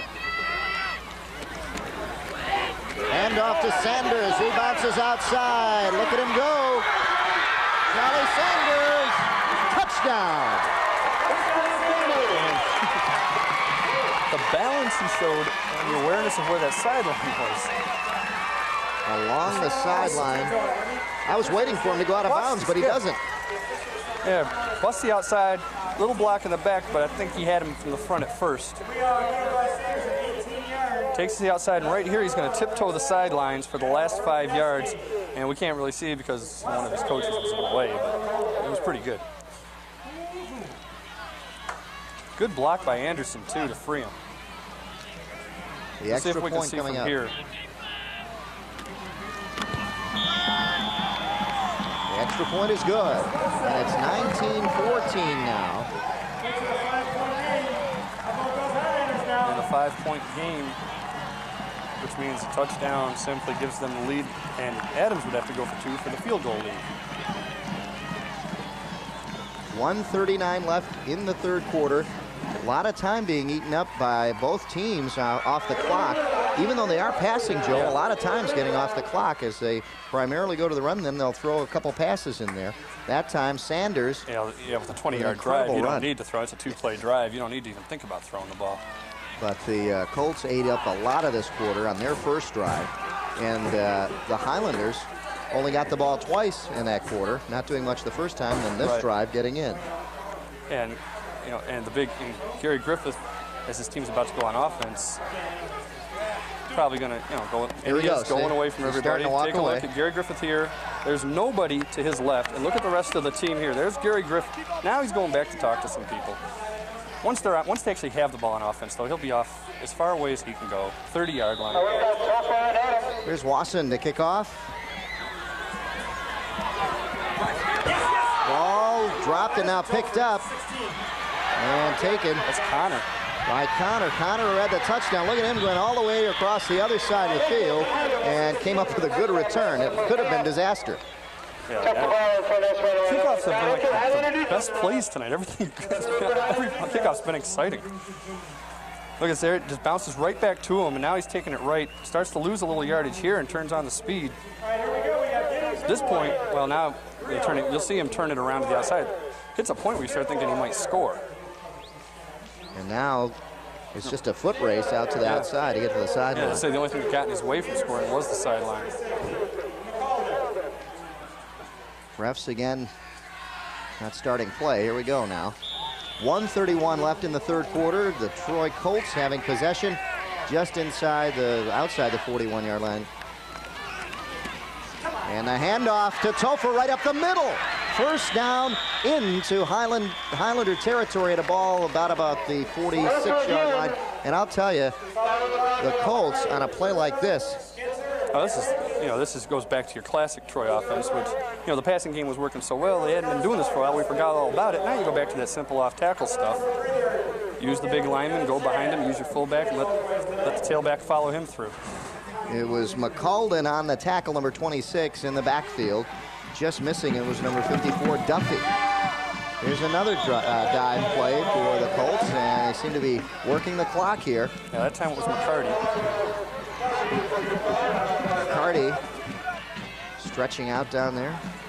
The Rochester Adams drive, 2 plays, 18 yards, 54 seconds off the clock, and the 18-yard run by Sanders did it all. Yeah, that last run, by the way, by Topher put him over the 100-yard mark, 13 carries, 108 yards.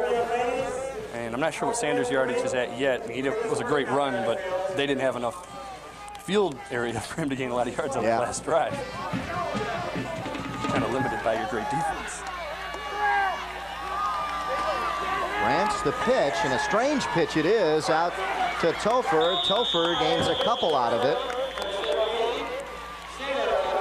Again, the noise and some of the things you hear in the background, two seats next to us. That's not our language that we use up here, so if you do hear something. Strange pitch back there. I don't know if that was mistimed or something. Look at that. There we go. Yeah, I don't know. Almost like a shovel pass. Yeah, you got to figure somewhere along the line the timing or the spacing on that wasn't right. Maybe Rance thought Topher should have been somewhere or whatever, but it almost looked like maybe that was going to be a pass by Topher or something. Whatever. It didn't work too well, but they got 3rd down, and now they got the 1st down. And they pick up the first, 3rd and 4. And Topher picks up a little bit more, and they get inside the 35 to about the 33-yard line. So the Colts on the move, and the running game is working, Joe. And Topher now piling the yardage up, which is this is the time you need him to do it, as that's the last play of the quarter. He'll just be able to keep piling the numbers up. And when we saw him 2 weeks ago, he's got the endurance to do it for 4 quarters. So just let him keep going, and every now and then throw McCarty in just to So Topher, again, the workhorse for this team. We saw him against Clarkston, and really it's been passing that got him into the end zone, but now the Colts going with what got him here, and it was the running game behind that big offensive line. And now we head into the 4th quarter. We're up here in the comfortable air-conditioned press box, right? Oh, it's great. Yeah, it's much cooler in here than it is outside. And now, Troy, still not in the field goal range. The field goal only gives you the 8-point lead, which still is important. At least you can't lose if something happens at the end. But obviously, they're going to try and take as much time off the clock as they can get into the end zone. I figure somewhere along the line, they're probably going to go with one of those passes on this drive.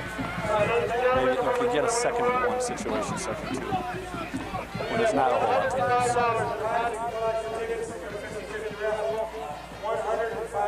The Colts come out now, deep in Highlander territory. Well, not that deep, excuse me. They're at the 33, 34-yard line. But they are on the move again. And this time the running game has really caught up to the Highlanders as the offensive line is just surging and picking up big chunks of yardage. Appledorn in there at the fullback position. Topher the tailback. They go to Topher. Off tackle behind Appledorn. A big play defensively, reaching in there. And getting in there looked like number 26, the defensive back. Reading that well was McCaldon. Yeah, it's, again, kind of what you tend to see happen when Troy plays. And when any team starts running the ball like this, is the defense starts to compress a little bit again, bunch up the middle, try to shut it down. Now they got to be careful, because this is the time when you start either throwing those hitches, or, well, I did notice though the corners for Adams are playing tight. Maybe you go back to that fade pattern like they ran at the end of the half for a touchdown. Just kind of keep an eye on where the corners are. Now they're off. Same type of formation. Now they're off, you go with the hitch, but now they're going to go back. They go back to Topher. A lot of room out there, and then the Highlanders pinch in on him. Getting in there is Boyd, and also number 34 down at the bottom of the pile, and that is Nibdo. Yeah, and what they're doing now, he runs that to the outside, and we mentioned a second ago, the corners were off, but they're coming up quicker. If they're off and the receiver can either take them downfield on a pattern or just block them, that's when Topher can take that and make that 18-yard run or 15-yard run that we saw earlier. See Jager looking, hoping his defense can hold on here. Now, if you're not making the blocker, if you're not taking them deep, they're able to come up and contain and let the linebackers come over and finish the tackle. They've got to come up big here. 3rd and about 5 coming up. Rance has plenty of time, has his man open, and off the fingertips of Gary Freilich. Freilich was wide open. Rance had him, and that would have picked up the first down for him. Instead, they've got a 4th and 5 coming up. Now let's take a look. I don't know if that throw was behind him or not. He sat down in the middle of the zone, which is what you're supposed to do in the throw. The throw's a little high. It wasn't really behind him. It's one of those, yeah, throw could be better. Yeah, he could have caught it. Still just a matter of inches either way. This play should have been made. But there is that factor of when you sit in the zone like that, you know there's someone behind you, and the chances are you're going to get killed. Gary Griffith looks on. Big play right here for the Troy Colts. 4th and 5. Rance unloads again. Same play and same result. Yeah, and he threw it a little high, and coming back to tell him he was open was John McCall, big tight end. Well, he was open about a yard short of the first down, but he's so big. He might have caught it and rolled it. I don't know if we're going to be able to see him because he's coming from the right side all the way across. And yeah, if we can roll that back, you can see where McCall was. I don't know if we can or not. But he was open.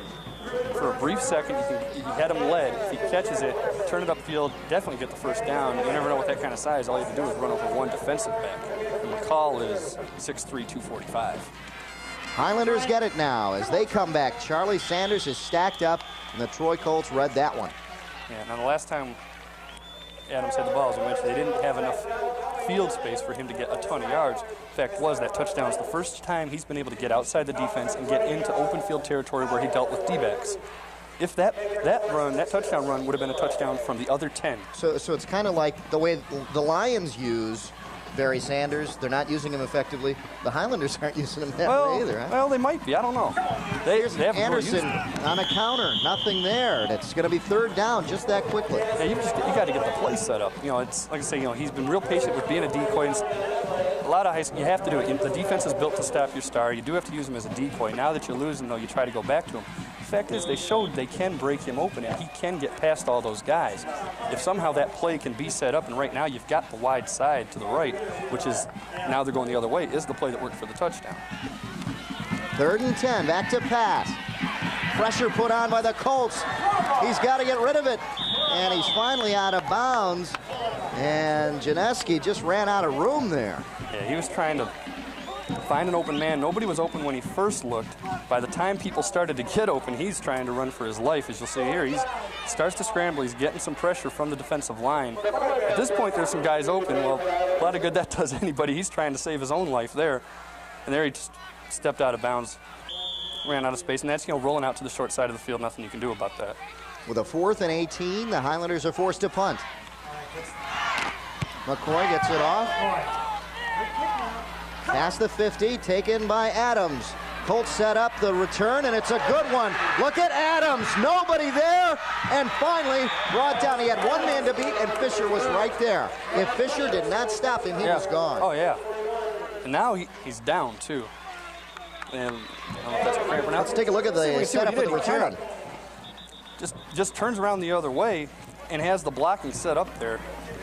Now he turns the speed on, and right there, you see, here's the blocking, and he's got a lane right here, and the tackle's going to come from over there. He's got daylight, and then finally, out of nowhere, Fisher comes up. And Fisher, again, Fisher's a running back. He is pretty fast himself. And right here, the same play, you're going to see the blocking set up the lanes, and he's gone. And again, Fisher just comes from out of nowhere. But that, again, that's his job. He's fast. He's supposed to do it. And it had been tough for those other two guys to have caught him. Plus, he had a block set up, too, if he had gotten past Fisher. Yeah, if Fisher didn't dive to get him, that might have been his ankle that's hurting because he did make an ankle tackle. If Fisher didn't dive to stop him, then he would have been gone. Yeah. And it looks like it was his ankle that's hurt, the way Fisher got a hold of him. And he's, you don't want to speculate from here, but looks like it's one of those kind of ankle twists more than a sprain. It just happens when you get tackled like that. Hopefully he'll be back in a couple of plays. The great return, he took it from about the 48-yard line and got it inside the 25 to about the 24-yard line. So a great return for Adams as it sets up the Colts for another possible score here. Topher brought down, and again, it's number 26 in there, McCaldon.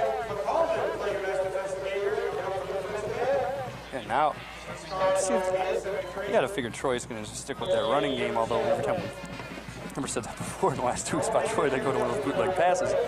The hitch was there on the last play. Adams has been doing a real good job of kind of disguising their coverages a bit. They might, here the hitch isn't available. Now you've got to run a corner route or a fade if you want to try and throw the ball. Timeout down on the field. That's called by the Highlanders. Now, what happened on the last drive is the Colts were running the ball real well. And then when they went to the air, it didn't work out for them. So let's see what happens here. Well, it didn't work out, but the fact was the plays were there. The plays were there to work. You just got to execute. Next week, it'll be the Berkeley Bears taking on the Rochester Falcons as we travel down the road a little bit here in Rochester. And it's Saturday and Monday at 7 p.m. right here on TCI 63. We should move to Rochester. We're here every haven't, week. Didn't we? Yeah, we're here every week. And Topher's up to 123 yards rushing now. And that should please Gary Griffith, but right now what would please him is another 6 points. Yep. His stalls have cost him a little bit on the point total. Stall drives, but then again, he is not involved in the offense. No, you pointed that out, how far away he is when the offense has the ball. Yeah, although now that it's getting to that crunch time, I notice he's kind of hanging out with those guys a little bit. It's kind of encouraging him. I don't think he's calling any plays, but he's... Maybe he needs one of those things with the cheerleaders do. Doesn't like Frank Gans, the old Lions assistant coach, had a megaphone out there for special teams.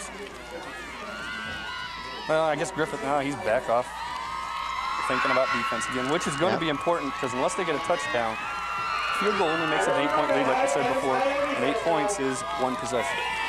Highlander fans cheering on now, looking for another big defensive play here on a 2nd down and about 6 coming up for the Colts. In motion, McCall. Topher, big run, close to a 1st down. Let's see what the refs mark. Looks like he might be a little shy of it. No, it's going to be darn close. Yeah, I mean, First down. I think it is, yeah. He got it. Topher picks up the 1st down, and it's just inside the 15-yard line. Let's see about the 13-yard line. So 1st and 10 from about the 13-yard line, so they can pick up a 1st inside the 3. And run at least a minute and a half off the clock, unless they score here, which is, for Troy, even better. The Adams defense is going to have to come up with a big play right here. And, Joe, they're sticking to the ground game. They do it again. Topher over the top of the line, and he may get a couple out of that one. Not much there. And, again, like we said before, they did try the passing the last time, and that is when it messed them up, even though the plays were there. Now you go with Topher. He's been your main man for the first 2 games this year. Keep going with it. Still in the back of my mind, I think they might try and roll out something. And, maybe this time go to one of those fullbacks. Well, the pass plays have been open. And 2 of the touchdown passes have been to fullbacks, McCarty and Appledon. 21 carries, 136 yards for Topher. He gets it again. This time he's inside the 10, but not much. It'll be 3rd and about 6 or 7 coming up. Well, and that's that full house offense that they scored that 4th down touchdown on before, where they ran the fake and bootlegged it with the pass. Now you're way off to the right. If you do try a field goal on 4th down for the 8-point lead, you got the harsh angle. So do you try to run it left, get yourself the angle if you don't get the 1st down, and keep eating the clock up, or do you go to a pass? You got to figure with 7:13 left. Well, you never know. They're probably going to run. We better hurry up and get this play off, really.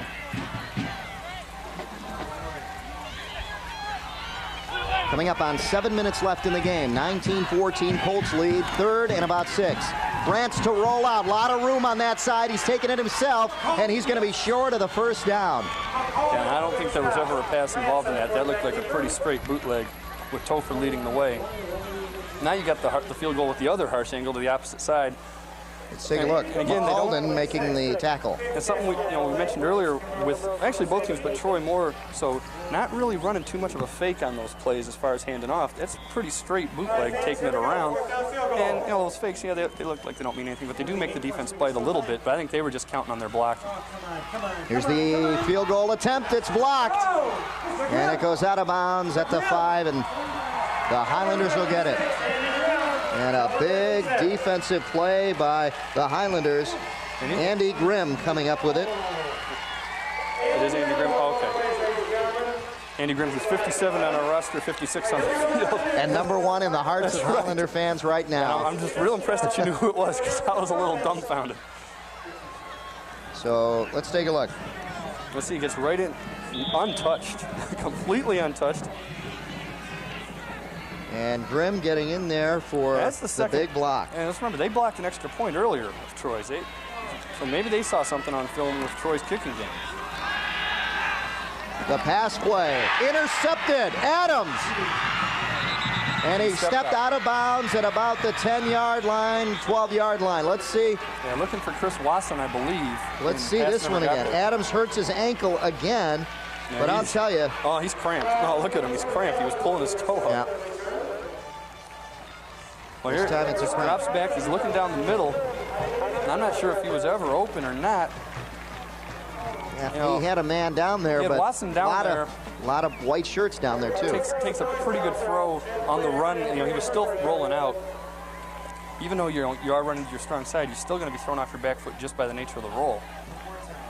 And Colts with a big break. He was intending that pass down there for Chris Wasson, number 4, who had to dive for it. yeah, But stepping right in front of it was Adams. it's a tough play to make, but at the same time, if the pass is there, there's nobody behind Chris Watson either. And another cramp. It is hot. It is humid, and the players, this will happen down there. Ball at the 12-yard line. Topher on the carry. Bulls his way forward for maybe about 3-4 yards. How about 2? Yeah. Adams is up, and he's walking off now. He was off to the sideline, off the field, Yeah, he's and making his way back to the bench now. a couple of huge plays, though, he's made tonight. Here we see the Highlander coaching staff looking on. They need a big play, just like the Colts just came up with. Yeah, their defense did a couple. A minute ago, they Yeah. did. They can, you know. The Highlanders held defensively. Let's see if they can do it again. 2nd down and 8. Rance with a full house in the backfield. They run right, and Topher slipped in the backfield. Looked like he lost the ball. That's why he fell. Yeah, but you know, now you've got 3rd down, and you know we've talked about it before. Let's take a look at this play. Probably a better angle here. From the end zone, see what happened. I think he probably just slipped, as you're going to see right here. Topher take the ball here, and I think he just slips. Let's see. Takes it. No, he lost the ball. Did he? Oh, he did. Oh. He did lose the ball. That's what it looked Yeah. like. He looked like he was trying to go back for something, and something listen, very important. Troy uses their last timeout. And talk about Close contest. shake your key in the big play, and you'll hear a lot of keys, and I think you can hear those keys shaking in the Adams side of the stands. We talked before that Troy run is the cornerstone of their offense. It's what they do. The fact is, they haven't been able to run it into the end zone No, they haven't. yet. So maybe on 3rd down here, you do have to throw. You know, the big thing, I think, if you're going to throw, though, is throw over the middle. Because if you throw outside and something goes wrong, it's coming back all the way. There won't be anybody there to make the play. I don't care how far it is. There's a fan with his home camera. No. That's the master That's the cameraman. master angler man himself, Mark Gomez. That's the master angler who only caught one fish, though. Well, the Colts have to think about it. You're right. They have not been able to run into the end zone. The pass plays have been there. They have been open, but now on the short end zone, things are going to kind of pile up a little bit. Do you want to pass? How many times do you see teams? You know, you watch on NFL, throw the outside, and you get a quick D-back come in there. You get like an Anderson or somebody like that come in there and take it. It's going to be hard to catch him. Or maybe a screen pass out here to Topher, who's one-on-one out here with a defensive back. Roadshow video. Don't forget to tune in. The guy here on the left is Bubba. This guy here, that's our director tonight. That's Pat Collar. That's the guy calling all the shots tonight. He just called for that dissolve you're seeing there. And this guy is too smart to be on that show. That's Adams, Taron Adams, who came up with the big interception. You know, and it's kind of a dumb thing to say, but they're winning. They don't need to do anything. Man in motion was McCarty. They go back out on the pitch to Topher, one-on-one in the backfield. And slowing him down back there was number 34 on a big play. Midbow. Midbow got in there and slowed Topher down. There, and all the linebackers came in after. Yeah. It was Midbow who made the play. He got through untouched, really. Comes right there. here, stops him, has his legs slowed up. By the time he gets away, he was already on his way down, but then everybody else came in, led by Kevin Shadd to finish it. And once again, they're going to try a field goal. And remember, they've had field goal blocked, an extra point blocked, and if it gets blocked way back here, you never know what will happen. Yeah, they can return it. You know that they're thinking, don't let this get blocked. And this is up. And it's good. So the Colts, after a relentless effort to try to get something on the board, they get a field goal out of it. And I don't know how close Andy Grimm got that time, but he gave that a heck of an effort again to block it. The guy who blocked the last field goal, so O'Meara, that field goal could have been good for another 10 yards. Let's see, what was that, about 28 yards? 28 yards, something like that, yeah. The 28-yard field goal with 4:17 left in the game makes it 22-14 now in favor of the Colts. And that also popular two-point conversion could come into play. Yep. And here's the assistant athletic director here at Adams High School. A lot of help in getting this game on for you. Dick Logan, the assistant athletic director here. And thanks to his cooperation. Good concessions here. Good pizza. Good concessions. Still waiting for your book on concessions. Oh, we've only had 3 games. It'd be more of a pamphlet. O'Meara to kick.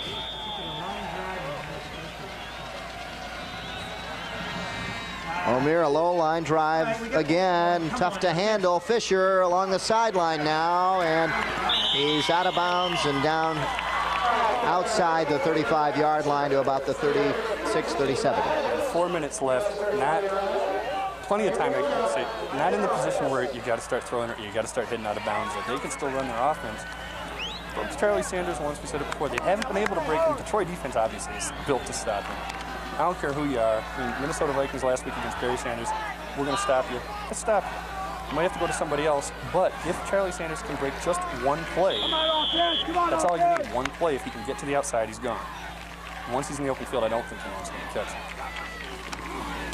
Here we go, a counter play to Sanders, and right there is McCall to stop him. Yeah, you know, and I'll tell you, the Adams blockers are doing what they're supposed to do. They're basically blocking every play, all but one of the Troy guys. It's hard to block everybody, but each time that one Troy guy is making the play. The Troy scoring drive, 3 plays, 12 yards, 1:53 off the clock on the 26-yard field goal by O'Meara. And the rain is coming down. Yeah, some of the fans came protected. And we talked about the threatening skies that we had at the beginning of the game. I'm surprised that it held off this much. And I'd like to right now thank Pat for not making me the sideline reporter. Here to throw. He's got his man open. Fisher down the sidelines. And inside the 35 to about the 42-yard line. Yeah, and you know, we've been crediting Troy for this all night. Adams hasn't been thrown as much, so we haven't had the chance. But on this play, Chris Watson, number 4, wide receiver, makes a block that frees up the play. If you could stop the play right here, stop it right there, you're going to, well, I guess there you go, right there. Chris Watson right here makes the block here that lets him go, get an extra 5 or 7 yards. You need those yards. Sanders wrestling for his yardage tonight, not being able to kind of break free of anything. Yeah, you know, you keep looking at them, though. Guys like that, I mean, you don't want to overstate it, but great running backs like that, it's going to happen. You know, the defense is built to stop you. This is as good a defense as they're ever going to see. I mean, there's probably maybe not a better defense anywhere in the state. You just look at him and say, he's going to break one eventually. You just don't know when. Here we go, back to pass. Janeski's going to take it himself as he is forced out of the pocket. And we're under 3 minutes left in the game, and the Highlanders stop the clock. He's out of bounds. And the Adams coaches, I don't think you could actually hear him that time. They were kind of quiet about it. But he's rolling out, and you're not going to see it on your screen, what they're talking about. But Charlie Sanders, who was at the top of your screen, rolled out. Well, maybe you can stop right here for a second. Charlie Sanders, right there. As he's rolling, Charlie Sanders was open, and they were saying, look at him, look at him. If he could have turned around and made that pass, which is a real tough pass to make, it's a touchdown because the whole defense rolled with the quarterback. Back to the action now. And on the carry, looks like Fisher, and he picks up the first down. The Highlanders are on their way to possibly tying this contest. They've got plenty of time, 2:49 left. Yeah, here's the basic off tackle play, off guard play actually by Fisher. Fullback dive, run it right up the middle, get the first down. Stop the clock for the chain movement, 2:49, plenty of time. You don't need to be hurrying yet. And there's Fisher. You can see the rain coming down down there on some of the replays. There's the rain. You know they're thinking about that pass to Sanders somewhere along the line right now. And he's open. Janeski back to pass. He's got pressure. Off balance throw. Almost intercepted down there by number 44, Kazuz. And again, he didn't have a chance to make the throw to Sanders because he was pressured so hard. And now it's wet and it is hard. You saw there, Kazuz wasn't able to quite get his hands on it. And it's hard to throw too. See right here, he's getting rushed already. He can't even look. Sanders is the other direction. You can't make that throw. So you try this one, and he had a guy over there, just wasn't able to get it there. Now you've got second down. Still, I think, we talked earlier, get a screen to Sanders or something. If you can get him behind the lineman, he doesn't have to deal with him. Then he can play with the D-backs and just outrun him and use his strength to maybe run one over. Second down and 10. The throw outside to Anderson. Anderson trying to stay in bounds to gain a few more yards. He did. Actually, he needed to stop the clock. But He did everything he needed to do. Yeah. He stayed in, got as much as he could, and then was able to, well, they had no choice. They had to push him out of bounds just by the angle of the tackle. 3rd and 4, it's obviously a 2-down situation. Here he tries to stay in to gain as much yardage as he can, but a smart move in you can see being from able that to get angle, close. from what we're looking at, we thought he was a lot closer to the sideline than he really was. 2:32. Sanders was in motion, and I think we got a flag on the play. I don't know if that was the call or maybe on the line of scrimmage. Yeah, it wasn't the backfield that kind of ref that called that, but let's see. Yeah, it's on the Highlanders, and that'll knock them back. That just looked a little out of sync. Yeah, Sanders took off before the snap, and I don't think he was heading the right direction. Let's hear the call. Or not. No. I thought the ref we knew what it was anyway. Yeah. 2:31 left on the clock. 22-14 the score. The Highlanders have just made it a little tougher on themselves now. On a 3rd and 8 now. Well, if you're gonna try that, plenty of time though. Pass to Sanders, even though it's going to be the opposite of what they had before. Maybe now's the time to do it. Here we go. Janeski to throw, and intended down there for Fisher. Nothing there. Yeah, it's a tough play, and even if he catches it, you can have a 3-yard gain. You might, actually in that situation, you might be better to not catch it as they did, even though you don't need to stop the clock still. I still say you haven't used a guy like Sanders effectively tonight. You should be using him a little bit more in some other creative ways, really. You've got a guy with the talent of Sanders. Still, the Troy defense has a lot to do with that. Yeah, but still. Troy.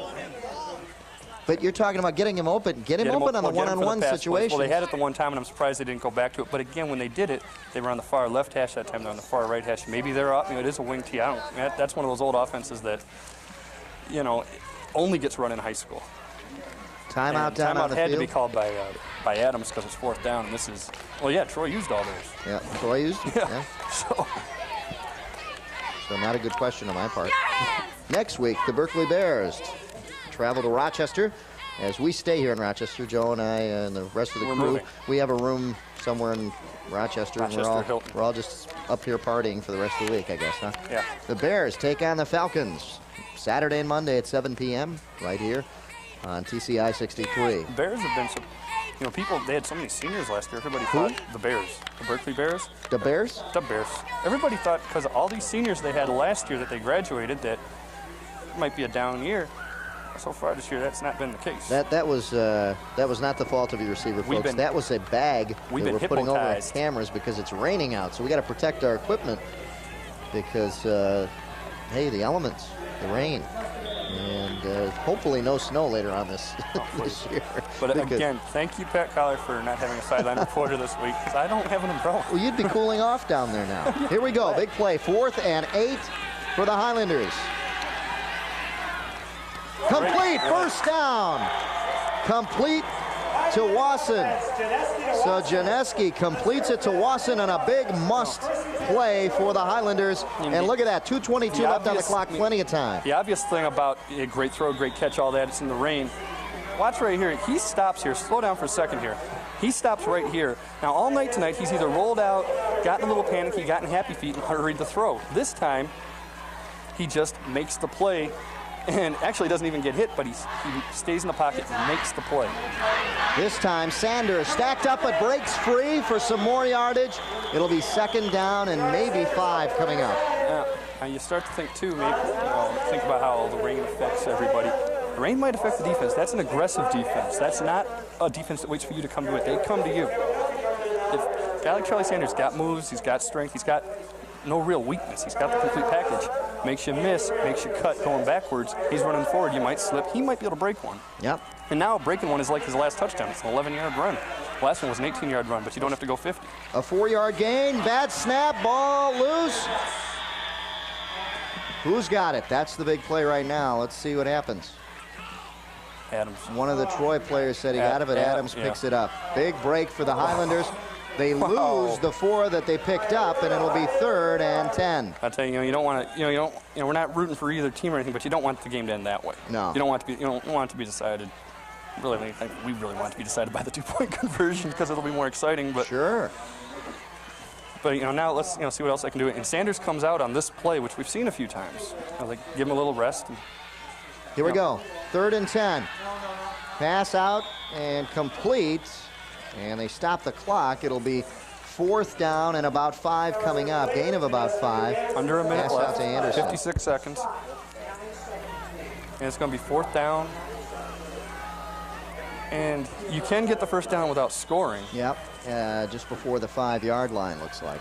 And this will be the 14th play of this drive. We talked about Troy sustaining drives earlier, 10, 11 plays. Adams doing it when they have to. And Charlie Sanders, as you'd expect, on the field for the 4th down play. Here we go. Another crucial 4th down play for the Highlanders. 4th and 5.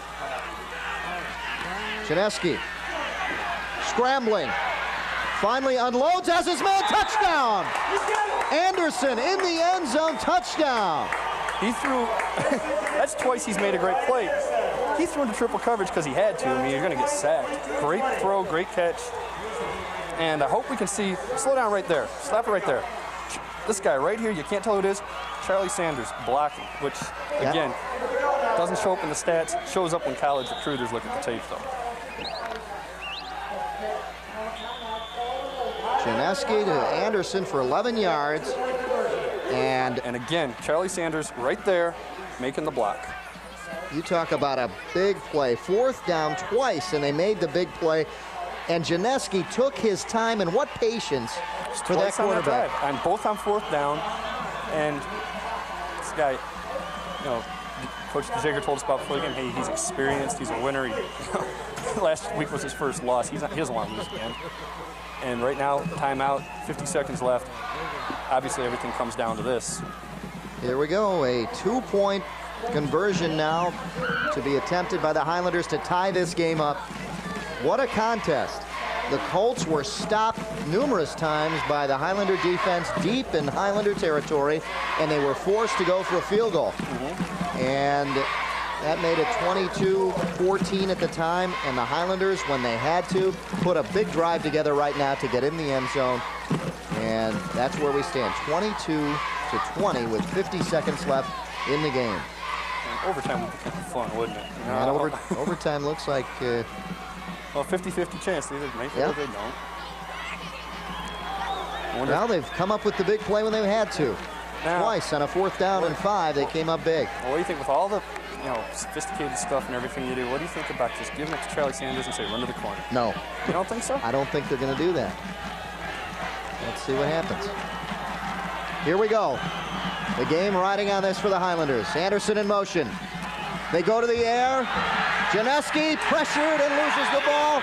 Getting in there, number 66 for the Colts in a big play. Adam Kowalik. Yeah, and 21, Jamie O'Brien helped out a lot too. Yep. Let's take a look here. He's looking, and there's just no one open. He's rolling. There's nobody open there. Truza had his hand up. We saw Truza blocking passes 2 weeks ago all over the place. There and it was O'Brien. It was O'Brien. Right there. Hit him and strip him. Defensive back coming up and making the play. And, all night long, there have been coverage sacks. Coverage sacks being the defensive backs like Here we go. O'Brien. Watch O'Brien right there. Comes in, strips him. But defensive backs have been making the plays downfield, covering guys and letting the sacks come in. This time, they're still covering everybody, and they got this guy still coming in to make a sack. So Jamie O'Brien, sorry, Jamie, I've given the play to Adam Kowalik, but Jamie O'Brien got in there, the defensive back, got in there quickly and knocked the ball out Janeski's hands. 50 seconds left. Obviously, the onside kick coming, and they do have a good kicker. And they got confidence in him because they let him try a 52-yarder in the first half. Yeah. So they can possibly pick up the ball now and go for a field goal if they get in close. Let's see what happens. Now, unless we've miscounted, all their timeouts are gone. I'm pretty sure they're gone with that 2-point conversion. Both teams. They called one there. Yeah. Here we go. Onside kick going to the right side. Nope. No, to the left side. They fooled him. Ball is loose. No, refs blew the whistle. The refs blew the whistle? An early whistle. No, I mean, the refs threw a flag on the right, way on the other side. Wait a second. What happened? The refs on the other side where we thought they were kicking threw a flag, blew the whistle before that play stopped. I don't think they wanted the kick to happen. Yeah, okay. So before the Troy player even touched it, the whistle blew. Is that what you're saying? Yeah. Oh, yeah. I mean, I think the ball was rolling and the whistle blew. I don't know what. They kick it over, or do they take it at the... Well, I mean, if it blows before the play... Let's see what happens. You can see everyone's thinking it's going right. He kicks left, and right about here, the whistle blows.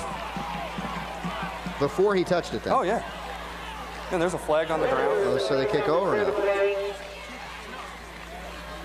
Okay, so the ball still has to go 10 yards before a Highlander can touch it.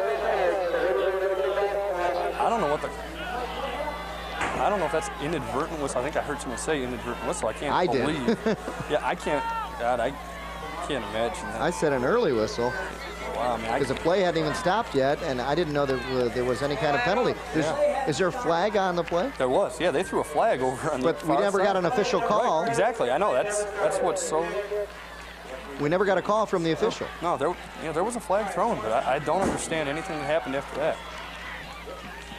Well, tough break for the Highlanders as they had a great play as they sent everybody to the right side and kicked it left. Now, big confusion on this. Let's take a look. They go down the middle, and he kicked it right at him.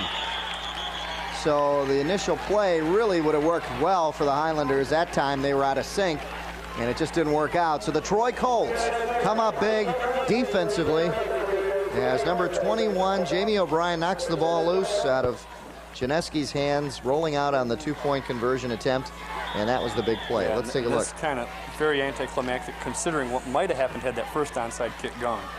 Yeah, the first one was a beauty. 40 seconds and counting down on the clock, and the Colts will just fall on this. Yeah, they'll probably have to go one more time. On that onside kick, if you happen to kick it right to him, the idea there is to kick it hard and hope it bounces off his chest. If it does, you're probably going to fall on it. You obviously can't go to what you just tried. Yeah. Yeah, you could have. You could have. It works so good. I'll tell you, everybody was thinking they would go to the right side. They came to the left side, and I think even the player on this side was, here you see the head coach. Unhappy. Unhappy is maybe an understatement. Let's take a look at that first onside kick again. Yeah, let's see if we can. Maybe we can see the flag up top. I don't know if you're going to see it come down. I mean, I'll tell you what, if you can go back, you're not going to see the flag. If you can roll that back a little bit, you do see the ref going to his belt to pull the flag, but that's it. You don't see it come down. But even then, a Troy player came up with it. Yeah. So tough break. Tough break for the Highlanders.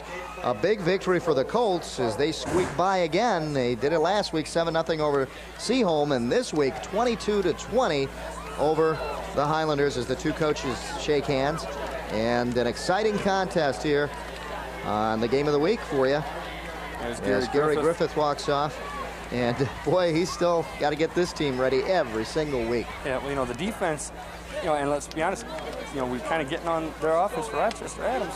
Nobody else scores on these guys. Rochester Adams scored on these guys. And again, Charlie Sanders as a decoy is very effective, and it worked. He didn't have a ton of yards, not like he usually has, but it did work for him. You have to throw on Troy a little bit. And they were 5-8 passing on that last touchdown drive. They did better than most anybody does against these guys. This is not any weakling team or even an above-average team. This is the number 4 class AA team in the state of Michigan. An exciting contest here at Adams High School, and unfortunately for the Highlanders, didn't turn out to be an overtime game like they had hoped for. And the Troy Colts come out victorious, 22-20 over the Highlanders in an exciting game here at Adams High School. We'll be back with the final stats for you and see how those turned out right after this.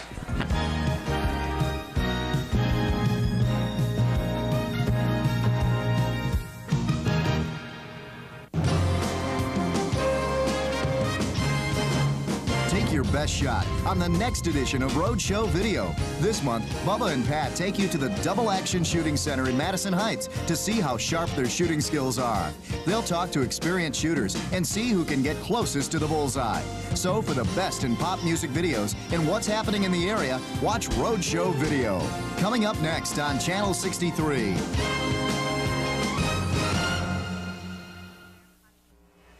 The final here at Adams High School, the Troy Colts 22 and the Adams Highlanders 20.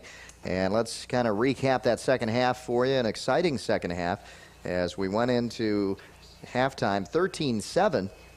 And this was the play that made it 19-7. It was a 20-yard pass, Rance to Appledorn coming out of the backfield. Fourth down play. Fourth down play. Bootleg, everything going right, comes out left, and that's his third touchdown pass of the game to his third different receiver. And it sets up a lot of fourth down plays. Here's an 18-yard run by Sanders that gets him into the end zone in the third quarter with 1:39 left. Yeah, this was the only play of the game where Charlie Sanders was able to get outside of the defensive ends and turn upfield. Troy defense was tremendous today in containing him. And then that set up this play. The interception for the Troy Colts that got him in field position for a field goal. Look at this. As Adams takes it around the side and gets out of bounds. And then fourth down. This play here. Down 8 points. Down 8. And look at this. Adams, Janeski, 11 yards to Anderson. They were going for the 2-point conversion after that, and it failed. But they still had the onside kick coming up, and this is the play that kind of hurt. Well, this is the 2-point conversion. Oh, here we first. go. Here's the 2-point conversion try. You're going to see the defensive back coming in from the weak side. Sack him, strip him of the ball. Jamie O'Brien. And now you got to make the onside kick. And this play was, we found out, whistled dead because the ref didn't blow the whistle to start the play. And that's so it didn't really count. Yeah, and that's where it didn't count, and then they had to kick the onside kick again, and the Troy Colts recovered. The final stats of the contest tonight, the Troy Colts just dominating, really, if you look at total yardage. 207 rushing, 117 passing, and the passing yardage evened up. Yeah, like going into the game, I think we figured it would be evened up. We didn't think both teams would be that high. But the rushing yardage, Troy doubling Adams is incredible. And I think it goes right to the individual tailbacks if you look at their stats. Topher, 25 carries, 138 yards. Charlie Sanders, 61 yards on only 13 carries. Yeah, only 13. He still picked up 61 yards, Yeah, and that was a quiet 61. 5 yards a shot almost. That's a pretty good average. I mean, against these guys, we were talking off the air, nobody scores 20 points on Troy. The only team that did it last year was Fordson in the playoffs. They won the state title. Yeah, and let's take a look at the scoring by quarters. Adams first, 7-0, and then Troy came back with 13. It was 13-7 at halftime, and then both teams exchanged touchdowns in the third. And then in the fourth, Adams came back to try to make it tighter, and all they needed were 2 points to tie it up. Yeah, and, you look back on this game, Troy scores in the last play of the first half. That changes everything. It sure does. Adams, they lost last week to Lake Orion. That's really the one that kills you. Troy, they're ranked 4th in the state. These guys could win the state title, but 7-2 is the best Adams can go. That doesn't get you in the state playoffs in this region. Next week, a team we haven't seen before, the Berkeley Bears. Haven't seen them yet this year. We've seen the Falcons and what they can do, and they are kind of rebuilding this year, so it should be a pretty good contest between the two teams. Well, we don't know which Rochester team we saw, because we saw a team lose to a very good Kimball team, but that team won the week before, 44-0. So they're good. Yeah. They're maybe not what they were last year, but they're good, and that'll give you a good test for Berkeley. And that's where we will end up next week. This week, the final score, the Troy Colts 22, the Adams Highlanders 20, and an exciting contest here at Adams High School. For Joe Abramson and the entire hardworking TCI Sports staff, I'm Dave Zorin. Thanks for tuning in. We'll see you next week from Rochester.